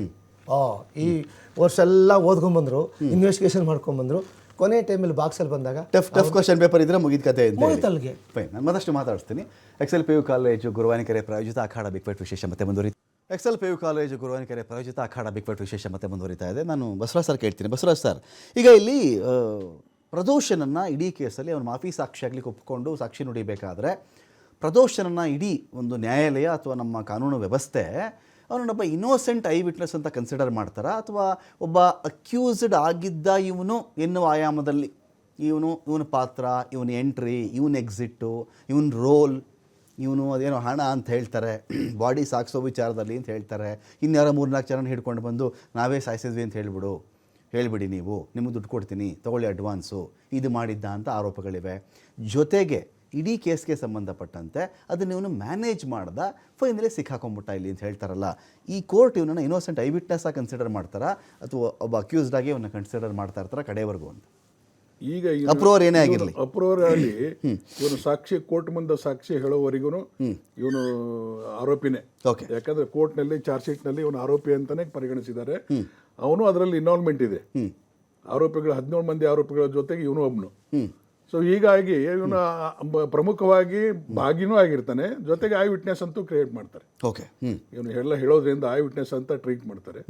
ಸೊ ಹೀಗಾಗಿ ಅವನು ಈ ಸಾಕ್ಷಿ ಮುಗಿದ ಮೇಲೆ ಅವನು ಸಾಕ್ಷಿ ನಿಜವಾದಂತ ವಾಸ್ತವಿಕ ಘಟನೆ ಬಗ್ಗೆ ಮಾಹಿತಿ ಕೊಟ್ಟನಂದ್ರೆ ಏನು ಪ್ರಾಬ್ಲಮ್ ಇಲ್ಲ. ಈ ವ್ಯಕ್ತಿಯನ್ನ ಮರ್ಡರ್ ಚಾರ್ಜಸ್ ಈ ವ್ಯಕ್ತಿ ಮೇಲೂ ಇದ್ದಾಗ ನಾನು ಕೇಳ್ತೀನಿ, ಈ ವ್ಯಕ್ತಿ ಬೇರೆಯವರನ್ನ ದೂಷಿಸುವ ಮೂಲಕ, ಬೇರೆಯವ್ರನ್ನ ಬ್ಲೇಮ್ ಮಾಡುವ ಮೂಲಕ ಅಕ್ಯೂಸಿಂಗ್ ಅದರ್ಸಿಂದ ಆ ಬೆನಿಫಿಟ್ ಇವನು ಪಡ್ಕೊಳ್ತಾ ಇದ್ದಾನೆ ಅಂತ ಕನ್ಸಿಡರ್ ಮಾಡೋಕ್ಕಾಗಲ್ವಾ? ಸುಮ್ಮನೆ ಇವನು ಮಾಡಿರ್ತಾನೆ, ಅವರೆಲ್ಲ ಹೊಡೆದ್ಬಿಟ್ರಪ್ಪ ನಾನು ಸುಮ್ಮನೆ ನೋಡ್ತಾ ಇದ್ದೆ, ಈ ಥರದ ಒಂದು ಕತೆ ಹೇಳಿಬಿಟ್ರೆ ಆ ಬೆನಿಫಿಟ್ ಸಿಗುತ್ತೆ ಇವನಿಗೆ ಅಂತ ಈ ಕೋರ್ಟ್ ಇವನು ಕನ್ಸಿಡರ್ ಮಾಡುತ್ತಂತ ನನ್ನ ಪಾಯಿಂಟ್. ಅಲ್ಲ, ಈಗ ಎಲ್ಲ ವಿಟ್ನೆಸ್ಗಳಲ್ಲಿ ನಾವು 27 ಎವಿಡೆನ್ಸ್ ಆಕ್ಟ್ ಪ್ರಕಾರ ಆರೋಪಿಗಳ ಹೇಳಿಕೆ ತಗೋತೇವೆ. ಈ 16-17 ಮಂದಿ ಹೇಳಿಕೆ ತಗೊಂಡಿದ್ದೀವಿ ನಾವು 27ನೇ ಎವಿಡೆನ್ಸ್ ಆಕ್ಟ್ ಪ್ರಕಾರ. ಈ ಆರೋಪಿಯನ್ನು ನಾನು ಹಿಂತಿತ್ತವರು ಸೇರಿ ಈಗ ನಾವು ಕೊಲೆ ಮಾಡಿದ್ದೇವೆ, ಇಂಥವನು ಇಂಥವನು ಇದರ್ಲಿಂದ ಹೊಡೆದ, ಇಂಥವನು ಕರೆಂಟ್ ಕೊಟ್ಟ, ಇಂಥವನು ಬೂಟ್ಲಿಂದ ತುಳಿದ, ಇವನು ಇಂಥವನು ರೆಟ್ಟಿ ಹಿಡ್ಕೊಂಡ್ ಬಂದ, ಇವನು ಕಿಡ್ನಾಪ್ ಮಾಡ್ದ, ಹಿಂಗೆಲ್ಲಾ ಹೇಳಿಕೆಗಳನ್ನು ತಗೋತೇವೆ. ಅದಕ್ಕೂ ಇದಕ್ಕೂ ಟ್ಯಾಲಿನೂ ಮಾಡ್ತಾರೆ, ಅದಕ್ಕೂ ಇದಕ್ಕೂ ಹೊಂದಾಣೆ ಹಾಕಿ ಆಗ್ಬೇಕು. ಮತ್ತೆ ಇವನೇನು ಪೊಲೀಸರ ಮುಂದೆ ಹೇಳಿಕೆ ಕೊಟ್ಟಾನೆ ಅದನ್ನು ಪರಿಗಣನೆ ತಗೋತಾರೆ. ಈಗೇನು ಹೇಳಿಕೆ ಕೊಡ್ತಾನೆ ಅದನ್ನು ಕಾಂಟ್ರವರ್ಸಿ ಆಗುತ್ತದೆ. ಅದನ್ನ ಡಿಫೆನ್ಸ್ ದವರಿಗೆ ಅದೊಂದು ಬೆನಿಫಿಟ್ ರೆಡಿಮೇಡ್ ಫುಡ್ ಇದ್ದಂಗೆ ಅವರಿಗೆ ಕ್ರಾಸ್ ಮಾಡ್ಲಿಕ್ಕೆ. ಈ ಪೊಲೀಸರ ಮುಂದೆ ಹಿಂಗೆ ಹೇಳಿಯ, ಈಗ ಹಿಂಗೆ ಹೇಳ್ತೀಯ, ಉದ್ದೇಶ ಏನು ಉಪದೇಶ ಏನು ಎಲ್ಲ 108 ಕ್ರಾಸ್ ನಲ್ಲಿ ವಕೀಲರು ಬಹಳ ಬುದ್ಧಿವಂತ ಇರ್ತಾರೆ. ಉಲ್ಟಾ ಪಲ್ಟಾ ಮಾಡಿ ಅವನಿಗೆ ಬಾಯಿ ಬಂದ್ ಮಾಡಿಸ್ತಾರೆ. ಆ ಸ್ಟೇಜ್ ಇರ್ತದೆ. ಬುದ್ಧಿವಂತ ವಕೀಲ ಇದ್ರೆ ಬಹಳ ಚಾಣಾಕ್ಷತನದಿಂದ ಕೇಸ್ ನಡೆಸಿ ಅವನಿಗೆ ಉಲ್ಟಾ ಪಲ್ಟಾ ಮಾಡಿಸುವಂತ ಪರಿಸ್ಥಿತಿ ಆ ಸಿಚುವೇಶನ್ ಕ್ರಿಯೇಟ್ ಮಾಡ್ತಾರೆ. ಹೀಗಾಗಿ ಇವನೊಬ್ಬಲಿಂದನೇ ಇದು ಸಾಕ್ಷಿ ಶಿಕ್ಷೆ ಆಗ್ತದೆ ಅಂತ ಏನಿಲ್ಲ. ಇದೊಂದು ಸ್ವಲ್ಪ ವೇಟೇಜ್ ಸಾಕ್ಷಿ ಅಂತ ಟ್ರೀಟ್ ಮಾಡೋದು ಅರ್ಥ ಹೊರತಾಗಿ ಉಳಿದ ಎವಿಡೆನ್ಸ್ ಇದಾವಲ್ಲ, ಸಾಕಷ್ಟು ಎವಿಡೆನ್ಸ್ ಇದಾವೆ. ಈಗಲ್ಲ ನಾವು ವಕೀಲರು ಹೇಳ್ದಂಗೆ ನಾಳೆ ಏನು ಕೋರ್ಟ್ ಮುಂದೆ ಡಿಪೋಸ್ ಮಾಡ್ತಾರೆ, ಎಲ್ಲರೂ ಏನು ಹೇಳಿಕೆ ಕೊಡ್ತಾರೆ, ಏನು ಎವಿಡೆನ್ಸ್ ಇದು ನಾವು ಪ್ರಾಸಿಕ್ಯೂಷನ್ದವರು ಪ್ರೆಸೆಂಟ್ ಮಾಡ್ತಾರೆ, ಅದ್ರ ಮೇಲೆ ಡಿಪೆಂಡ್ ಇರ್ತದೆ, ಕ್ರಾಸ್ ಮೇಲೂ ಡಿಪೆಂಡ್ ಇರ್ತದೆ. ಸೊ ಅದರಲ್ಲಿ ಕ್ರಾಸ್ ನಲ್ಲಿ ಉಲ್ಟಾ ಹೊಡೆದಾಗ ಅದು ಏನು ಇವನ್ FSL ದವರು ಸದಾ ಎಷ್ಟು ಜನ ಪ್ಯಾಪೆ ಅಂದ್ಬಿಡ್ತಾರೆ. ನಮ್ಮ ಇವರು ಪೋಸ್ಟ್ ಮಾರ್ಟಮ್ ಮಾಡೋದು ಡಾಕ್ಟರ್ ಸದಾ ಒಂದು ಉಲ್ಟಾ ಪಲ್ಟಾ ಆಗಿಬಿಡ್ತಾರೆ. ಅಷ್ಟೊಂದು ಚಾಣಾಕ್ಷತೆಯಿಂದ ಡಿಫೆನ್ಸ್ ಲಾಯರ್ಗಳು ಆರ್ಗ್ಯುಮೆಂಟ್ ಮಾಡ್ತಿರ್ತಾರೆ, ಕ್ರಾಸ್ ಮಾಡ್ತಿರ್ತಾರೆ. ಅವಾಗೆ ಎಲ್ಲಾನು ನಾವು ಅದನ್ನ ಸಿಚುವೇಶನ್ ನೋಡ್ಕೊಂಡು ಅದ್ರ ಮೇಲೆ ಡಿಸೈಡ್ ಮಾಡಬಹುದು, ಇದು ಕೇಸ್ ಶಿಕ್ಷೆ ಆಗ್ತದೋ ಅಥವಾ ಬಿಡುಗಡೆ ಆಗ್ತದೋ ಅಂತ. ಯಾರಾದ್ರೂ ಅಲ್ಲಿ ಕೋರ್ಟ್ ನಲ್ಲಿ ವಾಚ್ ಮಾಡುವಂತವ್ರು ಎಲ್ಲರಿಗೂ ಅದು ಅರ್ಥ ಆಗ್ತದೆ. ನಾನು ಹೇಳೋದು ವಕೀಲರಿಗೆ ಅರ್ಥ ಆಗ್ತದೆ. ಸೊ ಈ ತರ ಇರುವಾಗ ಏನು ಇವನು ಹೇಳಿದ್ರಿಂದಾನೇ ಆಯ್ತು ಅಂತ ಅನ್ನೋದು ಏನು ಪ್ರಶ್ನೆ ಇಲ್ಲ. ಎಲ್ಲ ಸಾಕಷ್ಟು ನಾವು ಪೊಲೀಸರು ಇದರಲ್ಲಿ ಎವಿಡೆನ್ಸ್ ಕಲೆಕ್ಟ್ ಮಾಡಿದ್ದಾರೆ. ನೀವು ಹೇಳ್ದಂಗೆ ಎಲ್ಲ ಟೆಕ್ನಿಕಲ್ ಎಲ್ಲ ಟವರ್ ಲೊಕೇಶನ್ ಎಲ್ಲಾನು ಮಾಡಿದ್ದಾರೆ, ಪ್ರತಿಯೊಂದನ್ನು ಮಾಡಿದ್ದಾರೆ. ಅವು ಪೂರಕವಾಗಿರುವಂತ FIR ಪೂರಕವಾಗಿರುವಂತ ಹೇಳಿಕೆಗಳು ಇದಾವೆ. ಒಂದ್ ಇದ್ರಲ್ಲಿ ಏನು ಮಿಸ್ಟೇಕ್ ಅಂದ್ರೆ ದರ್ಶನದಲ್ಲಿ ಹೇಳಿಕೆಯಲ್ಲಿ ನಾವು ಯೂಶುವಲ್ ಏನು FIR ಪೂರಕವಾಗಿ ಹೇಳಿಕೆ ತಗೋತೇವೆ, ಅವ್ರು ಹೇಳಿ ಬಿಡ್ಲಿ. ನಮ್ದು ಹೇಳಿಕೆ ತಗೊಂಡಿದ್ದು it is not admissible before court, ನಾವು ಸಹಿ ಮಾಡ್ಬೇಕಾಗ್ತದೆ 27ಗೆ. ಸೊ ಆ ತರ ಹೇಳಿಕೆ ತಗೊಂಡ್ರಲ್ಲಿ ಆ ಹೇಳಿಕೆಯಲ್ಲಿ ಸಹ ನಾನು ಹೊಡೆದೀನಿ, ನಾ ಇವನಿಗೆ ಇದು ಮಾಡಿದೀನಿ ಅಂತ ಹೇಳಿಕೆ ಬಂದಿಲ್ಲ. ನನ್ನ ಹೇಳಿಕೆ ನಾನೇ ಕೊಲೆ ಮಾಡಿದ್ದೀನಿ ಅಂತ ಅದರಲ್ಲಿ ಬಂದಿಲ್ಲ ನಮ್ಮ ಪೊಲೀಸರು ತಗೊಂಡು ಹೇಳಿಕೆಯಲ್ಲಿ. ದಟ್ ಈಸ್ ಆಲ್ಸೋ ಒಂದು ವೀಕ್ ಪಾಯಿಂಟ್. ಇಲ್ಲಿ ಡಿಫೆನ್ಸ್ ಅಟ್ಯಾಕ್ ಮಾಡೋ ವಿಚಾರಕ್ಕೆ ಸಂಬಂಧಪಟ್ಟಂತೆ ನನ್ನ ಪ್ರಶ್ನೆ ಇರುತ್ತೆ ಮೂರ್ತಿ ಸರ್. ಇಲ್ಲಿ ನೋಡಿ ಸರ್, ಈಗ ಇಡೀ ಒಂದು ವಿಚಾರದಲ್ಲಿ ಡಿಫೆನ್ಸ್ ಯಾವ ರೀತಿಯಲ್ಲಿ ಆರ್ಗ್ಯೂ ಮಾಡಬಹುದು ಅಂತ ನಾನು ಹೇಳಿದ್ರೆ, victim, abduction, shed, assault, death, disposal, alleged cover up, surrender of accused, ಇಷ್ಟು ಇಡೀ ಒಂದು ಮರ್ಡರ್ ಕೇಸ್ನಲ್ಲಿರೋದು ಇಷ್ಟು ವಿಚಾರಗಳು ಸರ್. ಒಬ್ಬ ಸಂತ್ರಸ್ತ ಇದ್ದಾನೆ, ಇಲ್ಲಿ ಅವನನ್ನು ಇವರು ಕಿಡ್ನ್ಯಾಪ್ ಮಾಡ್ಕೊಂಡು ಬಂದಿದ್ದಾರೆ, ಶೆಡ್ಗೆ ಹಾಕಿದ್ದಾರೆ, ಹೊಡೆದಿದ್ದಾರೆ, ಸಾಯಿಸಿದ್ದಾರೆ, ಬಾಡಿ ಡಿಸ್ಪೋಸ್ ಮಾಡಿದ್ದಾರೆ. ಆ ನಂತರ ಏನೂ ನಡೆದಿಲ್ಲ, ತಾವೇನು ಮಾಡಿದೆ ಅನ್ನುವ ರೀತಿಯಲ್ಲಿ ಕವರಪ್ ಕೆಲಸ ನಡೆದಿದೆ. ಜೊತೆಗೆ ಕೆಲವು ಕೃತಕವಾದಂಥ ವ್ಯಕ್ತಿಗಳು ತಂದು, ಈ ಘಟನೆಗೆ ಸಂಬಂಧನೇ ಪಡೆದಿರ್ತಕ್ಕಂಥ ವ್ಯಕ್ತಿಗಳು ತಂದು ಅವರನ್ನು ಸರೆಂಡರ್ ಆಗುವಂತೆ ಕೂಡ ಇವರು ಪ್ಲಾನ್ ಮಾಡಿಕೊಂಡು ಇಷ್ಟು ಕತೆ ಇಲ್ಲಿ ನಡೆದಿರಬೇಕಾದಾಗ ಈಗ ಡಿಫೆನ್ಸ್ ಕೇಳಲ್ವಾ sir, Pradosh was so innocent. If Pradosh was so innocent, enough to be trusted now, why was he originally charged as an accused ಅಂತೇಳಿ. ಪ್ರದೋಷ್ ನೀವು ಇಷ್ಟೊಂದು ಇನ್ನೋಸೆಂಟ್ ಅಂತ ನೀವು ಬಿಂಬಿಸುವುದು ನಿಜವಾದರೆ ಮೂಲದಲ್ಲಿ ಇದೇ ಪ್ರಾಸಿಕ್ಯೂಷನ್ ಅವರು ಅವನನ್ನು 30 ಲಕ್ಷ ದುಡ್ಡು ಕೊಟ್ಟಿದ್ದ, ಹಂಚಿದ್ದ, ಬಾಡಿ ಡಿಸ್ಪೋಸಲ್ ಒಂದು ಪಾತ್ರ ಇತ್ತು. ಈಗ ನೀವು ಹೆಂಗೆ ನೀವು ಅವನನ್ನು ಅವಾಗ ಯಾಕೆ ಆರೋಪ ಮಾಡಿದ್ರಿ ನೀವು? ಅವತ್ತಿಗಿಲ್ಲ ಅಂದರೆ ಇವನೇನಂತ ಪಾತ್ರ ಇಲ್ಲಪ್ಪ ಈ ಕೇಸಲ್ಲಿ, ಇವನೇನು ಸುಮ್ಮನೆ ಅಲ್ಲಿ ಬಂದಿದ್ದ, ಸುಮ್ಮನೆ ನಿಂತಿದ್ದ ಅಷ್ಟೇ, ನಡೆದೋಯ್ತು ಅವನ ಮುಂದೆ ಅಂತ ಯಾಕೆ ಮಾಡಲಿಲ್ಲ ಅಂತ ಕೇಳಬಾರ್ದಾ ಡಿಫೆನ್ಸ್ ಅಂತ? ಸರ್ ನೋಡಿ, ನಮ್ಮಲ್ಲಿ ಒಂದು ಯಾವುದೇ ಒಂದು ಕೃತ್ಯ ಆದಾಗ ಸುಮಾರು ಸೆಕ್ಷನ್ಗಳನ್ನ ಆ್ಯಡ್ ಮಾಡ್ತಾರೆ. ಓಕೆ. ಈಗ ತಾವು ಹೇಳಿದ್ರೆ ಫಸ್ಟು ಪ್ಲ್ಯಾನ್ ಮಾಡೋದು, ಕಾನ್ಸ್ಪಿರಸಿ, ಓಕೆ, ಕಿಡ್ನ್ಯಾಪು, ಸಪೋರ್ಟಿಂಗು ಅಂದರೆ ಕೋ ಅಕ್ಯೂಸ್ಗಳು, ಕಾಮನ್ ಇಂಟೆನ್ಷನ್ನು. ಓಕೆ ಸರ್, ಇವೆಲ್ಲ ಪ್ರೋಸೆಸ್ಸು ಪ್ರೋಗ್ರೆಸ್ ಆಗ್ತವೆ. ಈಗ ತಾವೇ ತೋಡಿ ಕುಲಕರ್ಣಿ ಕೇಸಲ್ಲಿ ಕನ್ವಿಕ್ಷನ್ ಆದಾಗ ಯಾರ್ಯಾರು ಏನೇನು ಶಿಕ್ಷೆ ಮಾಡಿದ್ರು ಆ ತಕ್ಕನಾಗಿ ಶಿಕ್ಷೆ ಕೊಟ್ಟಿದ್ದಾರೆ. ಓಕೆ. ಏನಪ್ಪ ಎಲ್ಲ ಸೇರಿ ಶಿಕ್ಷೆ ಕೊಟ್ಟಿದ್ರು ಅಂತ ಎಲ್ಲರಿಗೂ ಮರಣದಂಡನೆ ಕೊಟ್ಟಿಲ್ಲ, ಎಲ್ಲರಿಗೂ ಸಹ ತಾವು ಜೀವೋದ ಶಿಕ್ಷೆ ಕೊಟ್ಟಿಲ್ಲ. ಸರ್, ಅವ್ರ ಪಾತ್ರ ಏನು? ಆ ಪಾತ್ರ ಯಾವ ಕೃತ್ಯ? ಓಕೆ. ಕಿಡ್ನಾಪ್ ಮಾಡೋದು BNS ಅಲ್ಲಿ ಯಾವ ಕೃತ್ಯ, ಅದಕ್ಕೇನು ಶಿಕ್ಷೆ, ಅದು ಸಾಬೀತಾದರೆ ಆ ಅಕ್ಯೂಸ್ಡ್ ಕೊಡ್ತಾರೆ. ನೆಕ್ಸ್ಟ್ ಏನೋ ಒಂದು ಸಪೋಸ್ ನೀವು ಕೇಳಿದ್ರಿ ಕಾನ್ಸ್ಪಿರಸಿ ಕೇಳಿದ್ರಿ, ಸೆಕ್ಷನ್ 120B ಕ್ರಿಮಿನಲ್ ಕಾನ್ಸ್ಪಿರಸಿ, ಅಪರಾಧಿಕ ಒಳಸಂಚು. ಹೌದು. ನನಗೆ ಗೊತ್ತಿಲ್ಲ ಸ್ವಾಮಿ. ದರ್ಶನ್ ಹೇಳ್ತಾರೆ ಯಾವ ಸಂಚು ಸ್ವಾಮಿ, ಇವ್ರು ಯಾರೋ ಕರ್ಕೊಂಡು ಬಂದಿದ್ರು, ಏನೋ ಹೇಳಿದ್ರು, ನನಗೇನೂ ಗೊತ್ತಿಲ್ಲ. ನಾನು ಇರೋದೇ ರಾಜರಾಜೇಶ್ವರ ನಗರದಲ್ಲಿ ನಾನು ವಾಸ ಇರೋದು. ಶೆಡ್ದು ನನ್ನ ಟವರು RR ನಗರ ಅಂತಲೇ ತೋರಿಸ್ಬೇಕು. ಇಲ್ಲಿ ಇವ್ರು ಮೀಟ್ರ್ ಆ ಕಡೆ 3 ಮೀಟ್ರ್ ಈ ಕಡೆ 4 ಮೀಟ್ರ್ ಮಾಡಿಬಿಟ್ಟು ನನಗೆ ಮಾಡ್ತಿದ್ದಾರೆ. ಇವ್ರು ಯಾರು ಸ್ವಾಮಿ? ನಾನು ಏನೋ ರೇಣುಕಾ ಸ್ವಾಮಿಗೆ ಒಂದು ಫೋನ್ ಮಾಡಿದ್ದೀನಿ, ತೋರಿಸಿ ಸ್ವಾಮಿ ಅಂತಾರೆ ದರ್ಶನ್. ರೇಣುಕಾ ಸ್ವಾಮಿಗೆ ನಾನೊಂದು ಕರೆ ಮಾಡಿದ್ದೀನಿ. ಡಿಫೆನ್ಸ್ ತಗೊಂತಾರೆ. ಕರೆಕ್ಟ್. ಅದನ್ನು ತಗೊಂಬಾರ್ದು ಅಂತ ಹೇಳಲ್ಲ, ಅದು ಅವ್ರ ಹಕ್ಕು, ತಗೊಳ್ಳಿ. ಸರ್, ಆದ್ರೆ ನಾವು ಹೇಳೋದಿಲ್ಲಿ ಈಗ ಪ್ರದೋಷನ್ನು ಅವನು ಇಲ್ಲಿ ಆಕ್ಟಿವ್ ಆಗಿ ಒಂದು ಕೃತ್ಯ, ಈ ಒಂದು ಸಮೂಹ ಕೃತ್ಯಗಳು ಇವೆಲ್ಲ ಸರ್. ನೋಡಿ ಸರ್, ಈಗ ಮರ್ಡರ್ ಮಾಡೋದು ಒಂದು ಕಾನ್ಸ್ಪಿರಸಿ ಆದ್ರೆ, ಪ್ಲಾನ್ ಮಾಡೋದು, ಹ್ಯಾಚ್ ಮಾಡೋದು, ನಮ್ಮಲ್ಲಿ IPC ಕರಿತೀವಿ, ಇಂಟೆನ್ಷನ್, ಪ್ರಿಪರೇಷನ್, ಕಮಿಷನ್. ಈ ಉದ್ದೇಶ 3 ಇದ್ದಾಗ ಮಾತ್ರ ಒಂದು ಕೃತ್ಯ ಆಗಕ್ಕೆ ಸಾಧ್ಯ. ಇಂಟೆನ್ಷನ್ ಮುಖ್ಯ ಅಂದರೆ ಕಾನ್ಸ್ಪಿರಸಿ. ಪ್ರಿಪ್ರೇಷನ್ ಮಾಡೋಕೆ ಏನು ಬೇಕು, ಎಷ್ಟು ಜನ ಬೇಕು, ಎಷ್ಟು ವೆಹಿಕಲ್ ಬೇಕು, ದುಡ್ಡು ಎಷ್ಟು ಬೇಕು. ಹೊಡೆದವ್ರೆಲ್ರಿಗೂ ಸಾಯಿಸೋ ಉದ್ದೇಶ ಇರುತ್ತಾ ಮೂರ್ತಿ ಸರ್? ಹೊಡೆದವ್ರೆಲ್ರಿಗೂ ಸಾಯಿಸಲೇಬೇಕು ಅಂತ ಉದ್ದೇಶ ಇತ್ತಾ? ದರ್ಶನ್ ಮೇ ಸಬ್ಮಿಟ್ ಸ್ವಾಮಿ ಫೈನಲ್ ಸ್ಟೇಜ್ಗೆ ತೀರಾ ನಾನು ಇಲ್ವಾದ ತುಂಬ ನಾನು ಇಲ್ಲ ಅಂತ ಹೇಳೋಕ್ಕಾಗಲ್ಲ, ಶೆಡ್ಗೆ ನಾನು ಬಂದೇ ಇಲ್ಲ ಅಂತ ಹೇಳೋಕ್ಕಾಗಲ್ಲ, ಕಾರು ಇದು ವಿಚಾರ ಇದೆಯೋ ಟವರ್ದು ಇದೆಯೋ ನಾನು ಸಿಕ್ಕಾಕೊಂಡ್ಬಿಟ್ಟಿದ್ದೀನಿ, ನಾನು ಬಂದಿದ್ದು ನಿಜ ಸ್ವಾಮಿ, 2 ಡೇಟ್ ಕಪಾಳಕ್ಕೆ ಹೊಡೆದೆ, ಅವನು ಚೆನ್ನಾಗೇ ಇದ್ದ, ನಾನು ಆಚೆ ಬಂದುಬಿಟ್ಟೆ ಸ್ವಾಮಿ, ಇಷ್ಟೇ ನನಗೆ ಗೊತ್ತಿರೋದು. ನಾನು ಕಿಡ್ನಾಪಲ್ಲಿ ನನ್ನ ಪಾತ್ರ ಇಲ್ಲ, ನಾನು 1-2 ಡೇಟ್ ಹೊಡೆದಿದ್ದು ನಿಜ, ಆಮೇಲೆ ಯಾರು ಸಾಯಿಸ್ಬಿಟ್ಟು ನನಗೆ ಗೊತ್ತಿಲ್ಲ ಅಂತ ದರ್ಶನ್ ಕ್ಲೈಮ್ ಮಾಡಬಹುದಾ? ರಮಾಕಾಂತ್ ಸರ್, ಕೇಳಿಸ್ಕೊಳ್ಳಿ.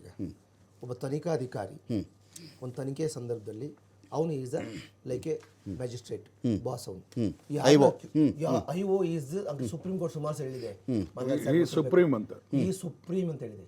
ಸುಪ್ರೀಂ ಕೋರ್ಟ್ ಹೇಳಿದೆ. ಯಾರು ಸುಪ್ರೀಮು? IO is supreme. IOನ ತನಿಖೆ ಹಂತದಲ್ಲಿ ಯಾವುದೇ ನ್ಯಾಯಾಲಯಗಳು ಸಹ ಇನ್ವಾಲ್ವ್ ಆಗ್ಬಾರ್ದು ಅಂತ ಹೇಳಿದೆ. ಆಮೇಲೆ ಯಾವುದೇ ರೀತಿ ಬಯಾಸ್ ಆಗಬಾರ್ದು ಅಂತ ಹೇಳಿದೆ ಸುಪ್ರೀಂ ಕೋರ್ಟ್. ಆದರೆ IOಗೆ ಆ ಡಿಸ್ಕ್ರಿಷನರಿ ಪವರ್ ಇದೆ.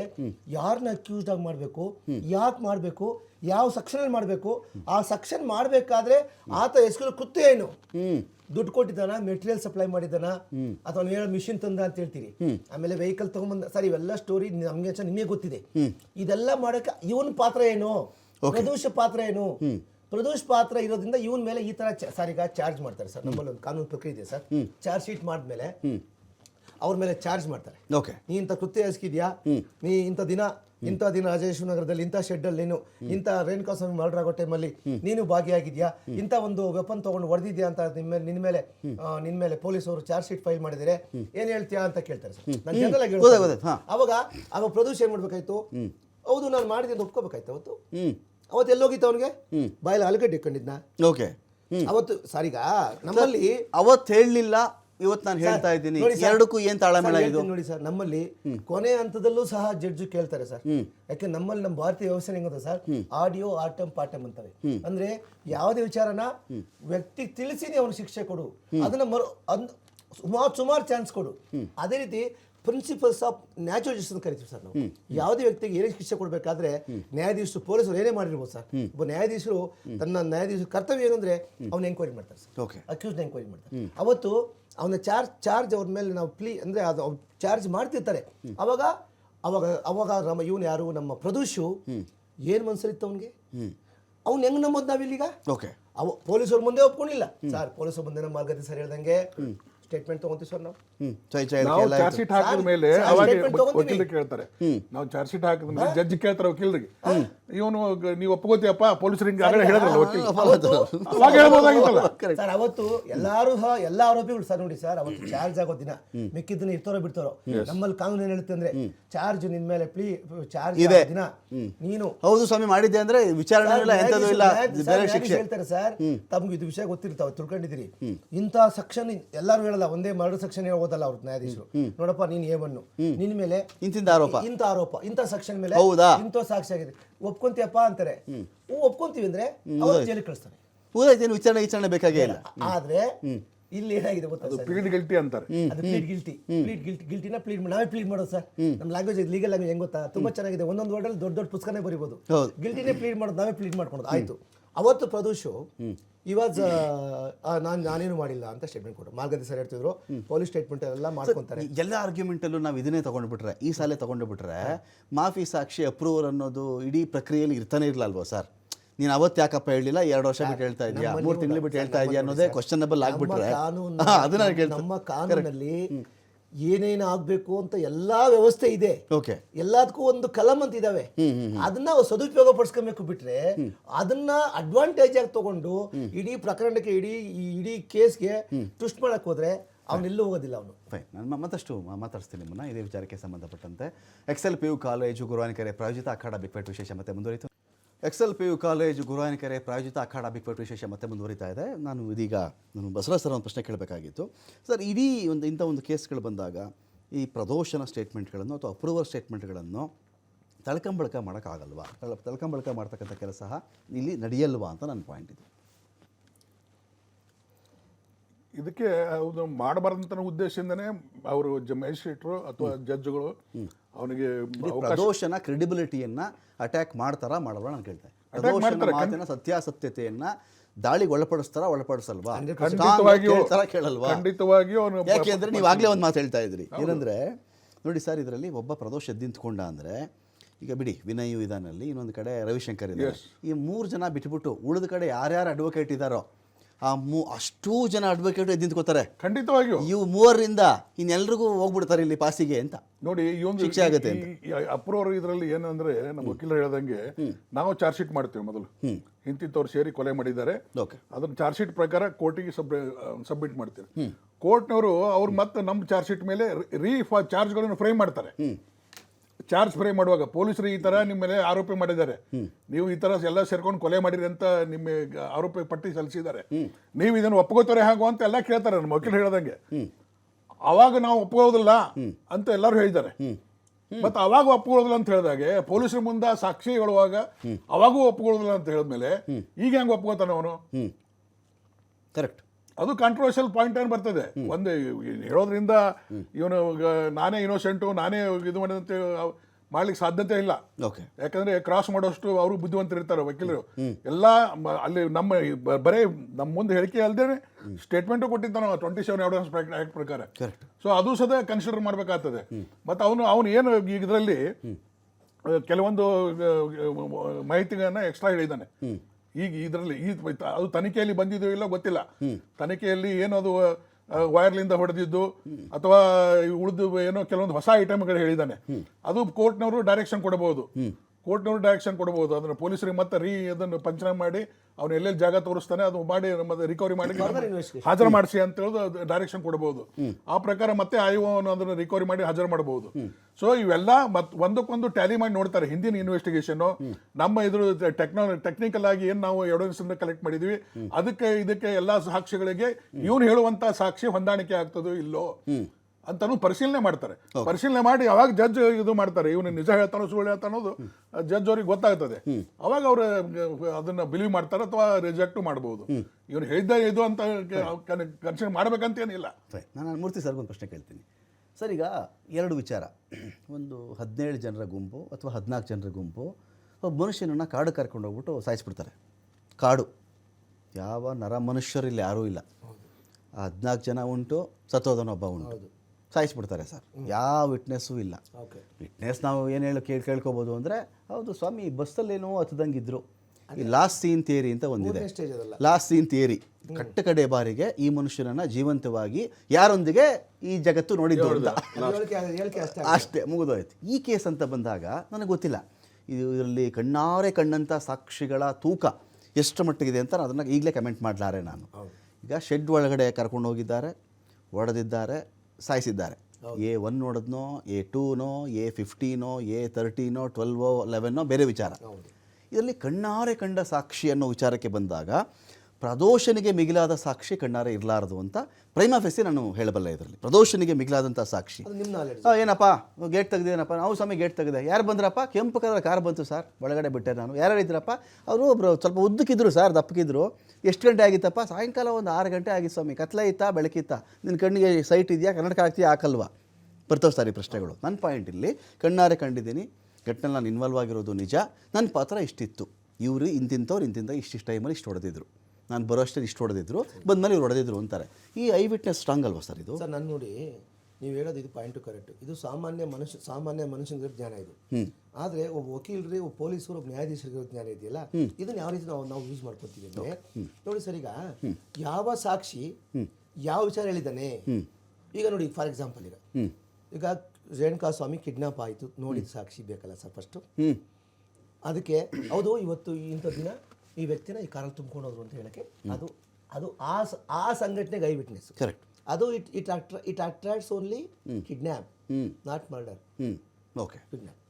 ಆಮೇಲೆ ವೆಪನ್ಗಳು, ಹೊಡೆಯೋದಕ್ಕೆ ವೆಪನ್ ಯೂಸ್ ಮಾಡಿದ್ರ ಅಥವಾ ಬೇರೆ ಏನೋ ಎಲೆಕ್ಟ್ರಿಕ್ ಏನು ಆಬ್ಜೆಕ್ಟ್ ಏನು ಯೂಸ್ ಮಾಡೋದು ಸರ್? ನೀವು ಪ್ರಾಪರ್ಟಿ ಅಂತ ಕರಿತೀರಾ, ನಿಮ್ಮ ಸಿನಿಮಾ ಸ್ಟೈಲೋ ಅಥವಾ ನಿಮ್ಮ ಸ್ಟುಡಿಯೋಸಲ್ಲಿ ಪ್ರಾಪರ್ಟೀಸ್ ಅಂತ ಕರಿತೀರಾ.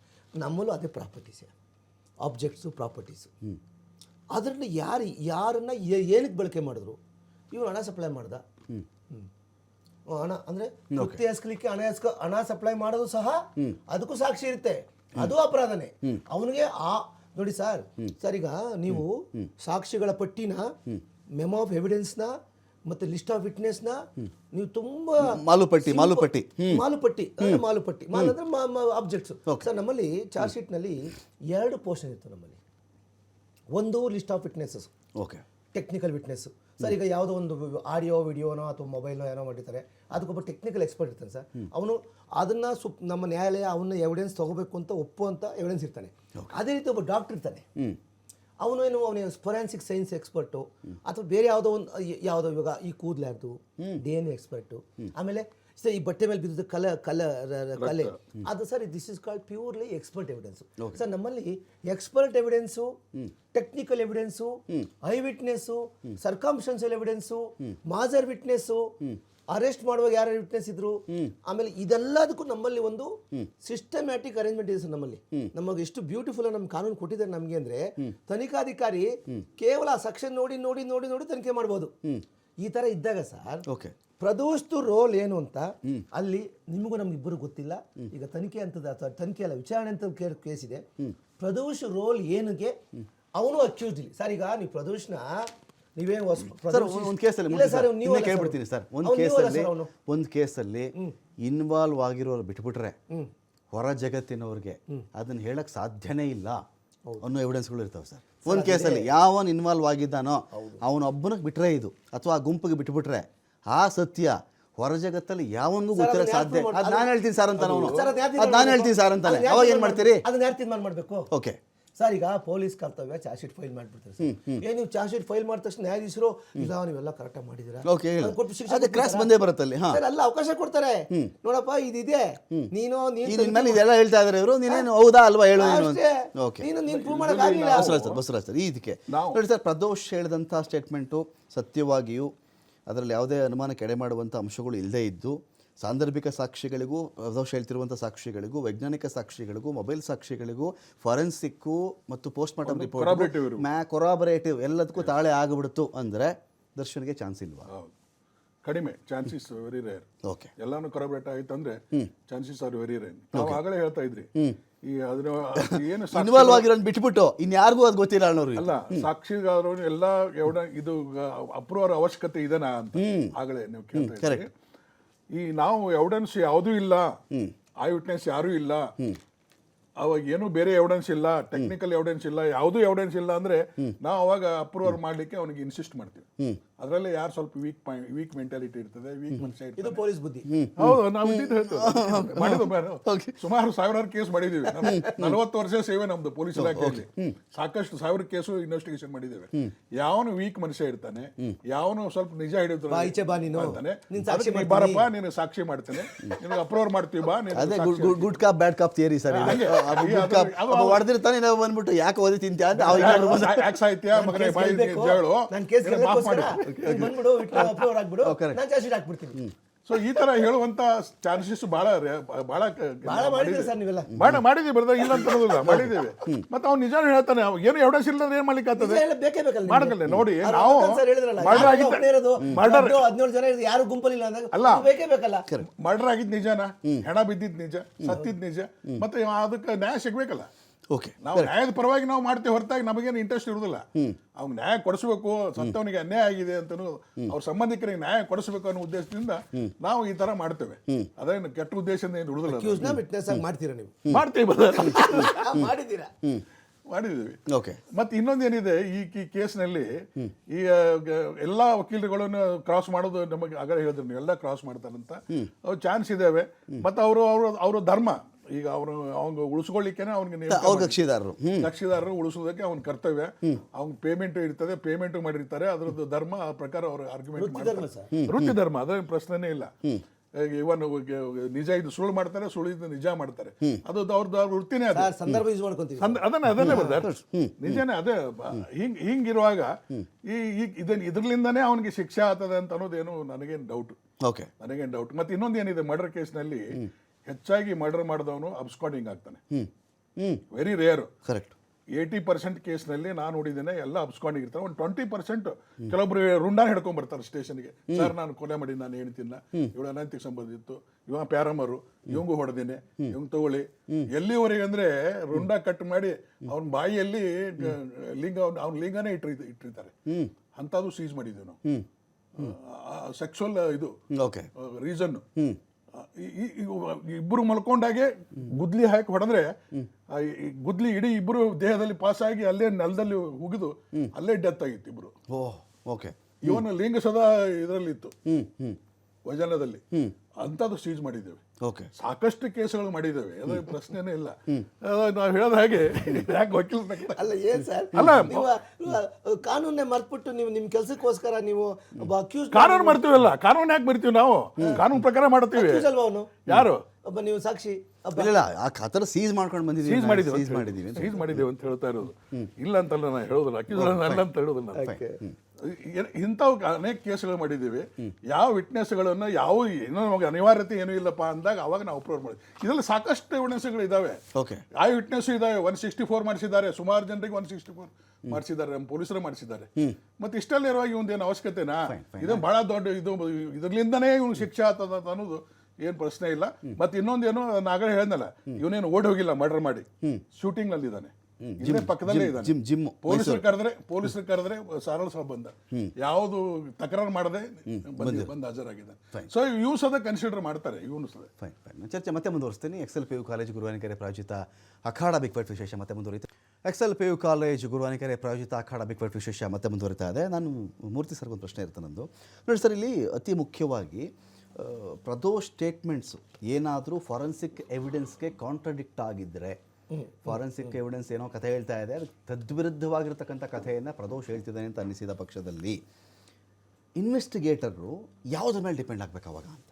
ಸರ್, ಈಗ ಪ್ರದೋಷನ್ ಮಾತು ನಂಬ್ಕೋಬೇಕಾ, ಇಲ್ಲ ಫಾರೆನ್ಸಿಕ್ ನನಗೆ ಸಾಕು ಅದೇ ಇದಕ್ಕಿಂತ ಸ್ಟ್ರಾಂಗ್ ಇದೆ ಅದನ್ನ ರಿಲೇ ಆಗ್ಬಿಡ್ತಾರ? ನೋಡಿ ಸರ್, ನ್ಯಾಯಾಧೀಶರು ಶಿಕ್ಷೆ ಕೊಡಬೇಕಾದ್ರೆ ಪೊಲೀಸರು ಕೊಟ್ಟಿರ್ತಕ್ಕಂಥ ಸಾಕ್ಷಿ ಆಧಾರಗಳು, ನಾವು ಹೇಳ್ತಿದ್ರಿ ಆಧಾರಗಳು ಅಂದರೆ ಆಬ್ಜೆಕ್ಟ್ಸು ಅಥವಾ ಮಾಲು, ಸಾಕ್ಷಿಗಳು, ಆಮೇಲೆ ಅವ್ರು ನೀಡಿರ್ತಕ್ಕಂಥ ಹೇಳಿಕೆ, ಇದಾದಮೇಲೆ ಮರು ವಿಚಾರಣೆ ಆಗುತ್ತೆ. ಅವರು ಅಡ್ಮಿಷನ್ ಮಾಡ್ಕೊತಾರ, ಡಿನೈ ಮಾಡ್ತಾರ, ಅಥವಾ ಅಕ್ಸೆಪ್ಟೆನ್ಸ್ ಮಾಡ್ಕೊತಾರ. ಅವರು ಇವರು ಈಗ ಪೊಲೀಸವ್ರ ಮುಂದೆ ನೀಡಿರೋ ಹೇಳಿಕೆ, ನ್ಯಾಯಾಲಯದ ಮುಂದೆ ನೀಡಿರ್ತಕ್ಕಂಥ ಹೇಳಿಕೆ, ಅದು ಕ್ರಾಸ್ ಆಗೋ ಟೈಮಲ್ಲಿ, ಕ್ರಾಸ್ ಅಂದರೆ ಡಿಫೆನ್ಸ್ ಮಾಡಲೇಬೇಕಲ್ಲ ಸರ್. ಡಿಫೆನ್ಸ್ ಆಗೋ ಟೈಮಲ್ಲಿ ಈಗ ನ್ಯಾಯಾಧೀಶರಿಗೆ ಗೊತ್ತಾಗುತ್ತೆ, ಇದು ನಾವು ಶಿಕ್ಷೆ ಪ್ರಕರಣ ಶಿಕ್ಷೆ ಶಿಕ್ಷೆ ಪ್ರಕಟ ಮಾಡುವಂಥ ಒಂದು ಬಲವಾದ ಸಾಕ್ಷಿಗಳು ಸಾಬೀತಾಗಿರೋದ್ರಿಂದ ಶಿಕ್ಷೆ ಕೊಡ್ತೀವಿ ಅಂತ. ಸರ್ ನೀವು ಪ್ರದೂಷಣೆ ಇಲ್ಲಿ ಒಂದು ಮಾಸ್ಟರ್ ಮಾಡ್ಕೋಬೇಡಿ. ನ್ಯಾಯಾಧೀಶರು ಏನು ಮಾಡ್ತಾರೆ, ಪ್ರದೂಷಣ ಹೇಳಿಕೆನ ಒಂದು ಕಡೆ ಅವನು ಒಬ್ಬ ಫಸ್ಟ್ ಆಫ್ ಆಲ್ ಅಕ್ಯೂಸ್ಡ್, ನಮ್ಮ ಮಾರ್ಗದ ಸರ್ ಹೇಳಿದ್ರು ಅವನು ಅಕ್ಯೂಸ್ಡ್. ಆ ಪ್ರದೂಷಣ ಒಂದು ಸ್ಟೇಟ್ಮೆಂಟು ಅಂದರೆ ಸ್ಟೇಟ್ಮೆಂಟ್ ಅದನ್ನು ಕೆಲವಂಥದ್ದು ಮ್ಯಾಜಿಸ್ಟ್ರೇಟ್ ಮಾಡ್ತಾರೆ. ಅದನ್ನು ಅಲ್ಲಿ ನ್ಯಾಯಾಲಯದ ವಿಚಾರಣೆ ಆಗುತ್ತೆ. ಯಾರ ಮುಂದೆಗಡೆ ಸರ್ ನೋಡಿ ನಮ್ಮಲ್ಲಿ ಸರ್ ನಿಮ್ಮಿಬ್ಬರು ಎಕ್ಸ್ಪೀರಿಯನ್ಸ್ಗೂ ಸೇರಿಸಿ ಒಂದು ಪ್ರಶ್ನೆ ಕೇಳ್ಬಿಡ್ತೀನಿ ನಾನು. ಒಬ್ಬ ವ್ಯಕ್ತಿ ಸರ್ ಒಂದು ಮರ್ಡರ್ ಕೇಸಲ್ಲಿ ಒಬ್ಬ ಅಪ್ರೂವರ್ ಆಗಿ ಬರ್ತೀನಿ ಅಂತ ಹೇಳಿದಾಗ ಅವನು ಯಾರ್ಯಾರೋ ಹೇಳಿಕೊಟ್ಟಿದ್ದ ಕತೆ ಏನಾದರೂ ಅಪ್ಪಿತಪ್ಪಿ ಹೇಳಕ್ಕೆ ಹೋಗ್ಬಿಟ್ರೆ ಸತ್ಯದಿಂದ ಆಚೆಗೆ ಬಸವರಾಜ್ ಸರ್ ಏನೋ ಹೇಳ್ಕೊಟ್ಬಿಟ್ಟಿದ್ರು, ಮೂರ್ತಿಯವ್ರು ಏನೋ ಹೇಳ್ಕೊಟ್ಬಿಟ್ಟಿದ್ರು, ಈ ಕತೆ ನರೇಷನ್ ಮಾಡೋಕ್ಕೆ ಹೋಗ್ಬಿಟ್ರೆ ನಿಜವಾಗ್ಲೂ ಗಲಿಬಿಲಿ ಆಗ್ತಾನೆ ಅವನು.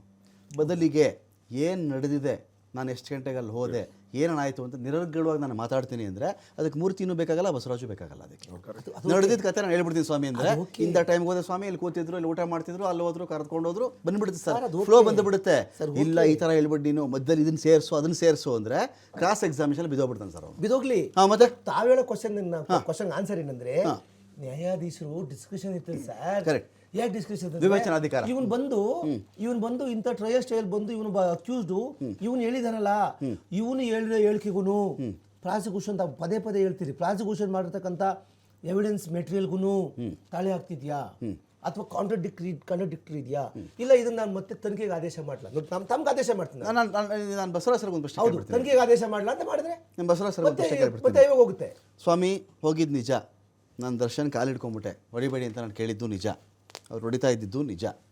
ಇದಾದ ಮೇಲೆ ಅವ್ನು ಸತ್ತೋಗ್ಬಿಟ್ಟ ಅಂತ ಗೊತ್ತಾದಾಗ ನಾನು ಸತ್ತೋಗ್ಬಿಡ್ತೀನಿ, ನಾನು ನೀವು ಸೇವ್ ಮಾಡಲೇಬೇಕು ಅಂತ ನನಗೆ ಒತ್ತಡ ಹಾಕಿದ್ರು.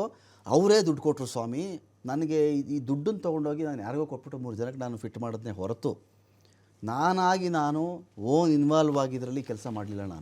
ನನಗೆ ಯಾಕೆ ಬೇಕು ಈ ಉಸಾಬರಿ, ಸತ್ತೋಗ್ಬಿಡ್ತೀನಿ ಅಂತ ಅಂದರು ಸರ್. ನನಗೆ ಅಭಿಮಾನ ಇತ್ತು, ಪ್ರೀತಿ ಇತ್ತು, ಸ್ನೇಹ ಇತ್ತು ಅಂತ ಹೇಳಿದ್ರೆ ಅದು ಕೂಡ ಒಂದು ಇಲ್ಲಿ ತಪ್ಪಿಸ್ಕೊಳ್ಳೋಕ್ಕೆ ಅಥವಾ ನಡೆದಂಥ ಘಟನೆಯ ಬಗ್ಗೆ ಈ ಮನುಷ್ಯ ಸತ್ಯ ಹೇಳ್ತಾ ಅಂತ ಕೋರ್ಟು ನ್ಯಾಯಾಲಯ ಭಾವಿಸಲ್ವ? ಅವಾಗ 30 ಲಕ್ಷದ ವಿಚಾರ, ಪ್ರದರ್ಶನದ 30 ಲಕ್ಷ ಬಾಡಿ ಡಿಸ್ಪೋಸಲ್ ಮೇಯ್ನು.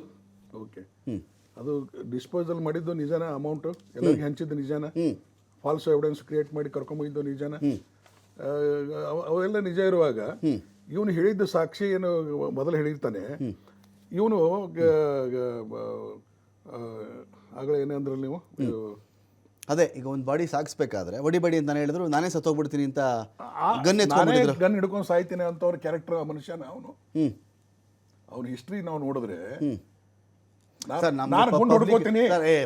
ಪಬ್ಲಿಕ್ ಅಪಿಯರೆನ್ಸ್ ಅಲ್ಲಿ ಕಾಣಿಸೋದಕ್ಕೂ ಅವ್ರ ಮನೆ ಒಳಗಡೆ ಇರೋದಕ್ಕೂ judge book by its cover sir ಅಲ್ವಾ? ದರ್ಶನ್ ಬಗ್ಗೆ A to Z ಎಲ್ಲ ಜನರಿಗೆ ಗೊತ್ತಿದೆ, ಅಭಿಮಾನಿಗೆ ಗೊತ್ತಿದೆ, ಎಲ್ಲರಿಗೂ ಗೊತ್ತಿದೆ. ಕ್ಯಾರೆಕ್ಟರ್ ಪ್ರಶ್ನೆ ಹ್ಯಾಬಿಚುವಲ್, ಅದು ಅವನ ಹ್ಯಾಬಿಟ್ಸ್, ಅವನ ನೇಚರ್ ಹೆಂಗಿದೆ ಅದನ್ನು ಸ್ಟಡಿ ಮಾಡ್ತಾರೆ. ನಾ ಗುಂಡು ಹೊಡ್ಕೋತೀನಿ ಮನುಷ್ಯ ಅನ್ನುವಂತ ಮನುಷ್ಯನ ಅವನು, ಸಾಧನೆ ಇಲ್ಲ ನನ್ನ ಲೆಕ್ಕದಲ್ಲಿ. ನಾನು ಗುಂಡು ಹೊಡ್ಕೋತೀನಿ ಹೇಳದೇ ಇದ್ರೆ ಅಂತ ಇದು ಈ ತರ ಹೇಳುವಂತ ಸಾಧ್ಯತೆ ಇಲ್ಲ. ಆ ನೇಚರ್ ಮನುಷ್ಯನೂ ಅಲ್ಲ ಅವನು. ನನಗನ್ಸ್ಮಟ್ಟಿಗೆ ಸ್ವಲ್ಪ ಅದನ್ನು ಏನೋ ಡೌಟ್ ಅನಿಸ್ತದೆ ನನಗೆ ಒಂದು ಹೇಳಿಕೆಯಲ್ಲಿ. ಸರ್, ಫುಲ್ ಅಂಡ್ ಟ್ರೂತ್ಫುಲ್ ಈ ಕಥೆಯನ್ನು ಒಂದು ವೇಳೆ ಪ್ರದೋಷ್ ಹೇಳಲು ವಿಫಲನಾದರೆ ಅಥವಾ ಮುಚ್ಚಿಟ್ಟರೆ ಅಥವಾ ಪೂರ್ತಿಯಾಗಿ ಈ ಕಥೆಯನ್ನು ಹೇಳಲು ಅವನು ಶಕ್ತನಾಗಿಲ್ಲದಿದ್ದರೆ ತೀರ್ಮಾನದ ಕಥೆ ಜೈಲಿಗೆ ಹೋಗ್ತಾನೆ. ಅವನಿಗೆ ಇದು ಸುಳ್ಳು ಹೇಳಿ ಅಂತ ತಿಳ್ಕೊಂಡು ಅದ್ರ ಮೇಲೂ ಶಿಕ್ಷೆ ಆಗ್ತದೆ. ಅವನು ಅದಾವೆ ಮಾಡೋಣ. ಫಸ್ಟ್ ನ್ಯಾಯಾಧೀಶ ಏನ್ ಮಾಡ್ತಾರೆ, ಇಂಥ ಕ್ಯಾರೆಕ್ಟರ್ ಇರ್ತಕ್ಕಂಥ ಮನುಷ್ಯ ನಾವು ಅವಕಾಶ ಕೊಟ್ಟಿದ್ದೀವಿ, ಅವ್ನಿಗೆ ಹೇಳಿದೀವಿ ನಾವು ಫುಲ್ ಹೇಳ್ಬೇಕು, ಟ್ರೂತ್ ಹೇಳ್ಬೇಕು ಅಂತ ಹೇಳಿದೀವಿ. ನ್ಯಾಯಾಧೀಶರು ಈ ವ್ಯಕ್ತಿಯನ್ನು ಆಟೋಮೆಟಿಕಲಿ ನಂಬಿಡ್ತಾರ, ನಾನು ಅಪ್ರೂವಲ್ ಆಗ್ತಾ ಇದ್ದೀನಿ ಸ್ವಾಮಿ, ಸತ್ಯದ ಕಥೆ ಹೇಳ್ಬಿಡ್ತೀನಿ ಅನ್ನೋ ತಕ್ಷಣ ಅವನಿಗೆ ಒಂದು ಸ್ಟೇಟಸ್ ಚೇಂಜ್ ಆಗುತ್ತೆ. ಅಕ್ಯೂಸ್ಡ್ ಅನ್ನೋ ಇದರಿಂದ ವಿಟ್ನೆಸ್ ಆಗ್ತಾನೆ, ಆಚೆ ಬಿಡಲ್ಲ ಅವನ್ನ. ಓಕೆ, ಹಾಗಂದ ಮಾತ್ರಕ್ಕೆ ಇಲ್ಲಿ ಯಾರ್ಯಾರು ಆರೋಪಿಗಳಿರ್ತಾರೆ ಅವರೆಲ್ಲರೂ ಅಪರಾಧಿಗಳಂತೂ ಆಗಬೇಕಾಗಿಲ್ಲ, ಇವನು ನಿರಪರಾಧಿ ಅಂತೂ ಆಗಬೇಕಾಗಿಲ್ಲ, ಇವ್ನು ಹೇಳಿದ ಮಾತು ಪೂರ್ತಿ ಸತ್ಯ ಅಂತಲೂ ಆಗಬೇಕಾಗಿಲ್ಲ. 164 ಆಗಲಿ, ಫೀಲ್ಡ್ ಗಿಲ್ಟಿ ಆಗಲಿ, ನಾನೇ ಕೊಲೆ ಮಾಡೀನಿ ಅಂತ ಬಂದು ಕೋರ್ಟ್ ಮುಂದೆ ಹೇಳೋದಾಗ್ಲಿ, ಪೊಲೀಸ್ ಸ್ಟೇಷನ್ ಮುಂದೆ ರುಂಡ ಒಯ್ದು ಇಡೋದಾಗ್ಲಿ, ಇವೆಲ್ಲ ಕೋರ್ಟ್ ನಂಬೋದಿಲ್ಲ. ಅದಕ್ಕೆ ಕ್ರಾಸು ಎಲ್ಲಾನು ಏನ್ ಪ್ರೊಸೀಜರ್ ಪ್ರಕಾರ ಏನ್ ಮಾಡ್ಬೇಕು ಎಲ್ಲ ಮಾಡ್ತಾರೆ. ಆಮೇಲೆ ಅವನ ಮೇಲೆ ಶಿಕ್ಷೆ ಆಗ್ತದೆ ಹೊರತಾಗಿ ನಾನು ಮಾಡಿದೀನಿ ಅಂತ ಬಂದು ಹೇಳಿದ್ರೆ ಒಮ್ಮೆಲೆ ಯಾರು ಪೊಲೀಸರು ಒಪ್ಪೋದಿಲ್ಲ, ನ್ಯಾಯಾಧೀಶರು ಒಪ್ಪೋದಿಲ್ಲ, ಯಾರು ಒಪ್ಪೋದಿಲ್ಲ. ಪ್ರದೋಷ್ ಒಂದು ಕತೆ ಹೇಳ್ತಾನೆ. ಈ ಕತೆಗೆ ಸಂಬಂಧಪಟ್ಟಂತೆ CCTV ಮತ್ತು ಫೊರೆನ್ಸಿಕ್ ಎವಿಡೆನ್ಸು ಒಂದು ವೇಳೆ ಸಪೋರ್ಟ್ ಮಾಡದೇ ಇದ್ದರೆ ಕೋರ್ಟು ಸೇಫಾಗಿ ಪ್ರದೋಷನ ಮಾತನ್ನು ಮಾತ್ರ ಕನ್ಸಿಡರ್ ಮಾಡಿ ಕನ್ವಿಕ್ಷನ್ನ ಡಿಸೈಡ್ ಮಾಡುತ್ತಾ? ಇದು ನಾವು ಊಹಾಪೋಹ ಮೇಲೆ ಹೇಳಕ್ ಬರೋದಿಲ್ಲ. ಸಾಧ್ಯವೇ ಇಲ್ಲ. ಅದು ಏನು ಕೇಳ್ತದೆ, ಏನ್ ಸಿಚುವೇಶನ್ ಇದೆ, ಅವ್ರು ಏನ್ ಸೀಸ್ ಮಾಡಿದ್ದಾರೆ, ಏನ್ ಫುಟೇಜ್ ಅವ್ರ ಹತ್ರ ಇದಾವೆ, ಏನ್ ನನ್ನ ಹತ್ರ ಫೋರೆನ್ಸಿಕ್ ಸರಿ ಇಲ್ಲ, ಪ್ರದೋಷ್ ಹೇಳ್ತಿರೋದು ನನಗೆ ಕನ್ವಿನ್ಸಿಂಗ್ ಆಗಿದೆ, ನಾನು ಟ್ಯಾಲಿ ಆಗ್ಬೇಕು, ಕರಾಬರೇಟಿವ್ ಆಗ್ಬೇಕು. ಇವನು ಹೇಳೋದಕ್ಕೆ ಅಲ್ಲಿ ಇರುವಂತ ಪೊಲೀಸರು ಕಲೆಕ್ಟ್ ಮಾಡಿದಂತ ಎವಿಡೆನ್ಸ್ಗೆ ಅವೆಲ್ಲ ಎರಡೂ ಟ್ಯಾಲಿ ಆಗ್ಬೇಕು. ಟ್ಯಾಲಿ ಆದಾಗೆ other side of the story ಕೇಳ್ತೀನಿ ಸರ್, ನಿಮ್ಮ ಹತ್ರ ಕೇಳ್ತೀನಿ. ಒಂದು ಘಟನೆಗೆ ಸಂಬಂಧಪಟ್ಟಂತೆ ಪೊಲೀಸರು 100ಕ್ಕೆ 100 ಎವಿಡೆನ್ಸ್ನ ತಂದು ಇಟ್ಟುಬಿಟ್ಟಿದ್ದಾರೆ, ನ್ಯಾಯಾಲಯದ ಮುಂದೆ ಸುರಿದು ಬಿಟ್ಟಿದ್ದಾರೆ ಅನ್ನೋದು ನಾನು ನಂಬಲ್ಲ. ಎವಿಡೆನ್ಸ್ಗಳು ಕೊರತೆ ಇರ್ಬೋದು ಸರ್, ವಿಷಯ ಫ್ಯಾಕ್ಟ್ ಇರ್ಬೋದು, ಪ್ರದೋಷ್ ಹೇಳದೆ ನಾಳೆ ದಿನ ಫ್ಯಾಕ್ಟ್ ಇರ್ಬೋದು, 2-3 ಮೇಜರ್ ಅವನು ಹೇಳುವ ವಿಚಾರಗಳಿಗೆ ನಿಮ್ಮ ಹತ್ರ ಎವಿಡೆನ್ಸ್ ನೀವು ಕಲೆಕ್ಟ್ ಮಾಡೋಕ್ಕಾಗಲಿ, ಎಲ್ಲ ತಂದು ಬಿಡ್ತೀರಾ ನೀವು? 100ಕ್ಕೆ 100 ಎವಿಡೆನ್ಸ್ ನೀವು ಕಲೆಕ್ಟ್ ಮಾಡಿಬಿಡಿ ಒಂದು ಘಟನೆಗೆ, ಮಿಸ್ ಆಗದೇ ಇಲ್ವಾ? ಹ್ಯೂಮನ್ ಎರರ್ ಇರೋದೇ ಇಲ್ವಾ? ಹ್ಯೂಮನ್ ಎರರ್ ಇರಲ್ವಾ? ಅಪ್ರೂವರ್ ಮಾತೊಂದು ಹೆಂಗ್ ಬಂದಿರೋದು, ಅಪ್ರೂವರ್ ಹೆಂಗ್ ಬಂದಿರೋದು, ನನ್ನ ಕ್ಷಮಿಸಿ ತಪ್ಪು ಮಾಡಿದೀನಿ ಅಂತ, ಅವರಿಗೆ ತನಿಖೆ ಅವಶ್ಯಕತೆ ಇಲ್ಲ. ಅಂದ್ರೆ ನ್ಯಾಯಾಧೀಶರು ಶಿಕ್ಷೆ ಪ್ರಕಟ ಮಾಡೋ ಟೈಮಲ್ಲಿ ಅಥವಾ ಅವ್ರು ಶಿಕ್ಷೆ ಕೊಡ್ಬೇಕಾದ್ರೆ ಈತನ ಎವಿಡೆನ್ಸ್ ನ ಯೂಸ್ ಮಾಡ್ಕೊಂತಾರೆ. ಆದ್ರೆ ಇದನ್ನ ಹೆಂಗ್ ಮಾಡ್ಕೋತ ಗೊತ್ತಾ ಸರ್, ಇದನ್ನ ಅಕ್ವಿಟ್ ಮಾಡಕ್ ಯೂಸ್ ಮಾಡ್ಕೊಳಲ್ಲ, ಅವ್ರ ಎವಿಡೆನ್ಸ್ ನ ಕನ್ವಿಕ್ಟ್ ಮಾಡಕ್ಕೆ ಯೂಸ್ ಮಾಡ್ತಾರೆ. ಮೂರ್ತಿ ಅವರು ಇದಕ್ಕೆ ಹೇಳಿ ನನಗೆ, ಯಾರು ಹೊಡೆದ ಏಟಿಂದ ಇವ್ನು ಸತ್ತೋದ್ರು, ಫೋರೆನ್ಸಿಕಲ್ಲಿ ಸಾಧ್ಯನಾ? ಅಥವಾ ಇನ್ನೊಂದು ಕೇಳ್ಬಿಡ್ತೀನಿ, ಇದು ಪೋಸ್ಟ್ ಮಾರ್ಟಮಲ್ಲಿ ಸಾಧ್ಯನಾ? ಈ ಮನುಷ್ಯ ಹೊಡೆದ ಇಂಥದ್ದೇ ಏಟಿಂದ ಇವ್ನು ಸತ್ತೋಗ್ಬಿಟ್ಟ.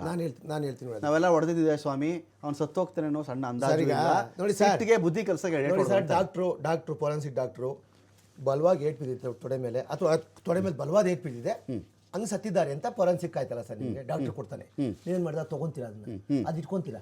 ನಿಮ್ ಕ್ವಶನ್ ಬರ್ತೀನಿ ಈಗ, ಈ ಬಲವಾಗಿ ಹೊಡೆದಿದ್ದು ಯಾರು ಅಂತ ಐ ವಿಟ್ನೆಸ್ ನೋಡಿರ್ತಾನೆ, 17 ಜನ ಕೂರ್ಸ್ಕೋತಾರೆ ಅಲ್ಲಿ, ಅದೇ ಇಟ್ಕೊಂತೀರಾ ನೀವು. ಅವಾಗ ನಿಮ್ forensic evidence eye witness match ಆಗಲ್ಲ. If I am not wrong, multiple injuries ಮತ್ತು ಆಂತರಿಕ ರಕ್ತಸ್ರಾವದ ಕಾರಣದಿಂದಾಗಿ ಈ ಒಬ್ಬ ವ್ಯಕ್ತಿ ಸತ್ತೋಗಿದ್ದಾನೆ ಅಂತ ಬಂದಾಗ ಮಲ್ಟಿಪಲ್ ಇಂಜುರಿ ಕ್ಯಾಟಗರಿಯಲ್ಲಿ ಯಾರನ್ನ ಫಿಕ್ಸ್ ಮಾಡ್ತೀರಿ ನೀವು? ಸರಿಗ ನೋಡಿ, ಮಲ್ಟಿಪಲ್ ಇಂಜುರಿ ಈಗ ಹಲವಾರು ಗಾಯಗಳು ಮತ್ತು ಆಂತರಿಕ ರಕ್ತಸ್ರಾವ. ಎಕ್ಸಾಂಪಲ್, ಯಾರು ಹೊಡೆದ್ರು ಅಂತ ಅಲ್ಲಿ ಸಾಕ್ಷಿ ಕಲೆ ಆಗ್ತಿರನೇ ಅಥವಾ ಸಾಕ್ಷಿ ಸ್ಟೇಟ್ಮೆಂಟ್ ತಗೊಂಡಿರನೇ ಸುಮ್ನೆ ಚಾರ್ಜ್ ಶೀಟ್ ಫೈಲ್ ಮಾಡ್ತಾರಾ? ಅದನ್ನ ನ್ಯಾಯಾಧೀಶ ಮುಂದೆ ಪ್ರೂವ್ ಮಾಡೋದು ಬಿಡೋದು ಆ ಮುಂದೆ.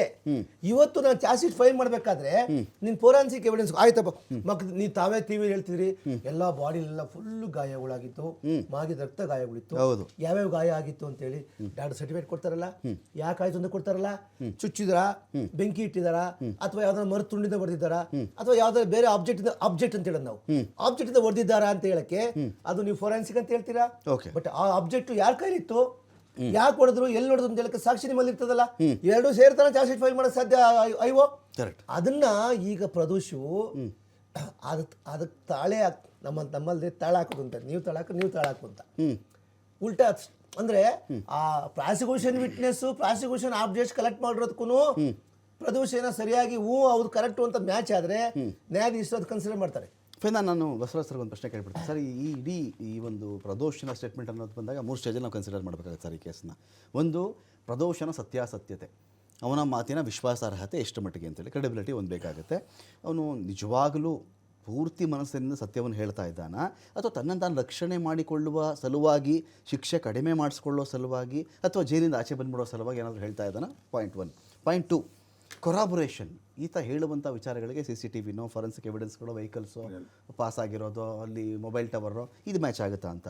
ಲೀಗಲ್ ಪ್ರೂಫ್, ಕಾನೂನಾತ್ಮಕ ವಿಚಾರಗಳಿಗೆ ಸಂಬಂಧಪಟ್ಟಂತೆ ಅದಕ್ಕೊಂದು ಸಾಕ್ಷಿ ಬೇಕಾಗುತ್ತೆ, ಅದಕ್ಕೊಂದು ಪ್ರೂಫ್ ಬೇಕಾಗುತ್ತೆ ಸರ್. ಇದಕ್ಕೆ ಬಂದಾಗ ಇದರಲ್ಲಿ ದರ್ಶನ್ಸ್ದು criminal liability beyond reasonable doubt ಅಂತ ಪ್ರೂವ್ ಮಾಡೋಕ್ಕೆ 3 ಸ್ಟೇಜಲ್ಲೂ ಇರುತ್ತೆ. ಇದಕ್ಕೆ ಪ್ರದೋಷ್ ಒಬ್ಬ ಸಾಕ, ಅಥವಾ ಏನೀಗ ಪ್ರಾಸಿಕ್ಯೂಷನ್ ಅವರು ಮೂಟೆಗಟ್ಟಲೆ ಇಟ್ಟಿರ್ತಾರಲ್ಲ ಸಾಕ್ಷಿ, ಚಾರ್ಜ್ ಶೀಟು, ಇವೆಲ್ಲವೂ ಕೂಡ ಅದು ತಕ್ಕಡಿಲಿ ಇದು ಸ್ವಲ್ಪ ವೇಟ್ ಜಾಸ್ತಿ ಮಾಡ್ಬೋದಾಯಿತು ಅಂತ. ಸ್ವಲ್ಪ ವೇಟ್ ಜಾಸ್ತಿ ಇರ್ತದೆ ಇದಕ್ಕೆ, ಆರೋಪಿ ಇರೋದ್ರಿಂದ ಆ ವಿಟ್ನೆಸ್ ಅಂತ ಟ್ರೀಟ್ ಮಾಡಿ ಸ್ವಲ್ಪ ಜಾಸ್ತಿ ಇರ್ತದೆ. ಬಟ್ ಇದು ಕರಾಬರೇಟಿವ್ ಆಗಬೇಕು. ನಾವು ಎವಿಡೆನ್ಸ್ ಏನು ಸೀಸ್ ಮಾಡಿ ತಾಳಮೇಳ ಬರಬೇಕಲ್ಲ, ತಾಳಮೇಳ ಬರಲೇಬೇಕು. ತಾಳಮೇಳ ಬರದಿದ್ರೆ ಅದು ಏನು ಅದಕ್ಕೆ ವೇಟೇಜ್ ಇರುವುದಿಲ್ಲ. ಅದು ನಾವು ಮಾಡಿದ್ದು ಏನು ಎವಿಡೆನ್ಸ್ ಇದಾವೆ ಅದಕ್ಕೆ ತಾಳಮೇಳ ಆಗಬೇಕು. ಇವನ್ ಟೆಕ್ನಿಕಲ್ ಎವಿಡೆನ್ಸ್ ಆಗಬೇಕು. ಈಗ ಟವರ್ ಲೊಕೇಶನ್ ಯಾವ ಇರಬೇಕು, ಆಮೇಲೆ ಫೊರೆನ್ಸಿಕ್ ಏನೆಲ್ಲ ರಿಪೋರ್ಟ್ ಕೊಡ್ತಾರೆ. ಈಗ ಇನ್ನೊಂದು ಏನಿದೆ, ನಾವು 17 ಮಂದಿ ಆರೋಪಿಗಳಿಗೆ 17 ಮಂದಿ ಸೇರಿ ಕೊಲೆ ಮಾಡ್ರಿ ಅಂತ ನಾವು ಹಾಕೋದಿಲ್ಲ. ಯಾವನು ಪ್ರತಿಯೊಂದು ಆರೋಪಿಗೂ ಒಂದೊಂದು ಫಿಕ್ಸ್ ಮಾಡ್ತೇವೆ. An approver can strengthen the prosecution case, yes, but he cannot replace the proof ಅಂತ ಹೇಳಿ. ಅದು ನಿಜನೇ. ಒಬ್ಬ ಆರೋಪಿಯು ಪ್ರಾಸಿಕ್ಯೂಷನ್ ಕೇಸನ್ನ ಬಲಪಡಿಸಬಹುದು, ಆದರೆ ಹೌದು. ಇರುವ ಸಾಕ್ಷ್ಯಗಳನ್ನ ಬದಲಾಯಿಸಲಾರ. ನಿಮ್ಗೆ ಹೇಳ್ತಿದ್ದೆ. ಕೆನಾಟ್ ರಿಪ್ಲೇಸ್ ಅಂತ ಹೇಳಿ. ಯಾಕೆಂದ್ರೆ ಶಿಕ್ಷೆ ಪ್ರಮಾಣ ಪ್ರಕಟ ಮಾಡಬೇಕಾದ್ರೆ ನ್ಯಾಯಾಧೀಶರು ಯಾರ್ಯಾರು ಏನ್ ಸಾಕ್ಷಿ ಹಾಕೊಂಡಿದ್ದಾರೆ, ಏನೇನ್ ಸಾಕ್ಷಿ ಕೊಟ್ಟು ಯಾರ್ಯಾರು ಅದು ಸಾಕ್ಷಿ ಸಾಬೀತಾಗಿದೆ, ಆಮೇಲೆ ಸಾಕ್ಷಿಗಳು ಮಾಡಿದ್ದೆಲ್ಲ ಅಕ್ಸೆಪ್ಟ್ ಆಗಬೇಕು ಅಂತ ಇನ್ವೆಸ್ಟಿಗೇಷನ್ ಆಫೀಸರ್ ಎಕ್ಸ್ಪೆಕ್ಟ್ ಮಾಡೋದು ಬೇಡ. Correct. ಅದು ನ್ಯಾಯಾಧೀಶ ತೀರ್ಮಾನ ಮಾಡ್ತಾರೆ. ಬಟ್ ನ್ಯಾಯಾಧೀಶ ನಮಗೆ ಅವಕಾಶ ಕೊಡ್ತಾರೆ ಡಿಫೆನ್ಸ್ ಕೌನ್ಸಿಲ್ಗೆ, ಇದು ನೀವು ಮರು ವಿಚಾರಣೆ ಮಾಡಿ, ಇವ್ರನ್ನ ಏನು ಕ್ರಾಸ್ ಎಕ್ಸಾಮಿನೇಷನ್ ಮಾಡಿ, ನೀವು ಅದು ಸತ್ಯಾಸತ್ಯತೆಗಳನ್ನ ಟ್ರೂತ್ ನ ಯು ಅದು sir testimony. What is testimony? Testimony is the administration of truth before the judge. What investigation officer ಮುಂದೆ ಏನ್ ಹೇಳಿದ್ದು ಅದನ್ನ ಬಂದು ಇಲ್ಲಿ ಹೇಳ್ಬೇಕಲ್ಲ. ಪೊಲೀಸ್ ಆಫೀಸರ್ ಪೇಪರ್ ಇಟ್ಕೊಂಡಿರ್ತಾರೆ, ಸ್ಟೇಟ್ಮೆಂಟ್ ತಗೊಂಡ್ಬಿಟ್ಟು ನ್ಯಾಯಾಧೀಶ ಕೊಟ್ಬಿಡ್ತಾರೆ. ಆ ನ್ಯಾಯಾಧೀಶರ ಮುಂದೆ ಅದು ಆ ಸಾಕ್ಷಿ ಅದನ್ನ ಹೇಳ್ಬೇಕಲ್ಲ ಫಸ್ಟ್ ಆಫ್ ಆಲ್. ಅದು ಹೇಳಿದ್ಮೇಲೆ ಅದು ಆಪೋಸಿಟ್ ಡಿಫೆನ್ಸ್ ಕೌನ್ಸಿಲ್ ಅದನ್ನ ಇದೇನು ಕ್ರಾಸ್ ಎಕ್ಸಾಮಿನೇಷನ್ ಮಾಡಿದ್ಮೇಲೆ ತಾನೆ ಅಡ್ಮಿಷನ್ ಆಗೋದು ಎವಿಡೆನ್ಸ್. ಆ ಅಡ್ಮಿಷನ್ ಎವಿಡೆನ್ಸ್ ಆಗಿದ್ನ ಅಷ್ಟೇ ಸಾಕಾಗಿದ್ರೆ ಕನ್ವಿಷನ್ ಕೊಡ್ಲಿಕ್ಕೆ Pradosh is nothing but waste. ಆಮೇಲೆ ಹೇಳ್ತೀನಿ ಕೇಳಿ. ಆಮೇಲೆ ಒಂದ್ ವೇಳೆ ಅದನ್ನ ಕನ್ವಿಷನ್ ಮಾಡ್ಲೇಬೇಕು ಅಂದ್ರೆ ಅವಾಗ ಮಾಫಿ ಸಾಕ್ಷಿ ಅಪ್ರೂವರ್ ಸಾಕ್ಷಿನ ಆಡ್ ಮಾಡಿ ಅವ್ರ ಸಾಕ್ಷಿನ ಆಡ್ ಮಾಡಿ ಎರಡು ಸೇರಿ ಶಿಕ್ಷೆ ಕೊಡ್ತಾರೆ. Thank you Murthy sir, thank you Basavaraj Malagatti sir. ಸಾಕಷ್ಟು ವಿಷಯಗಳ ಬಗ್ಗೆ ತುಂಬ ವಿಶಾಲವಾಗಿ ವಿಶದವಾಗಿ ಮಾತಾಡಿದ್ದೀರಿ. ಥ್ಯಾಂಕ್ ಯು ಸೋ ಮಚ್ ನಿಮ್ಮಿಬ್ಬರಿಗೂ ಕೂಡ. ವೆಯ್ಟ್ ಮಾಡೋಣ, ಪ್ರದೋಷ್ ಎನ್ನುವ ಸಾಕ್ಷಿ ಅಥವಾ A8 ಅಥವಾ A10 ವಿನಯ್ ಅಥವಾ ರವಿಶಂಕರ್ ಇವರುಗಳು ನಾಳೆ ದಿನ ಅವ್ರದ್ದು ಮುಂದಕ್ಕೆ ಬರಬಹುದಾಗುತ್ತೆ. ಈ ಮೂವರು ಸಾಕ್ಷಿ ನುಡಿದ ಮಾತ್ರಕ್ಕೆ ದರ್ಶನ್ಗೆ ಇಲ್ಲಿ ಅಥವಾ ಇತರೆ ಆರೋಪಿಗಳಿಗೆ ಶಿಕ್ಷೆ ಆಗೇ ಆಗುತ್ತಲೇ ಅಂತಲೋ ಅಥವಾ ಅದು ಏನೂ ಅಲ್ಲ ಅಂತಲೋ ಎರಡೂ ನಿರ್ಧಾರಕ್ಕೆ ಬರಲಿಕ್ಕಾಗಲ್ಲ.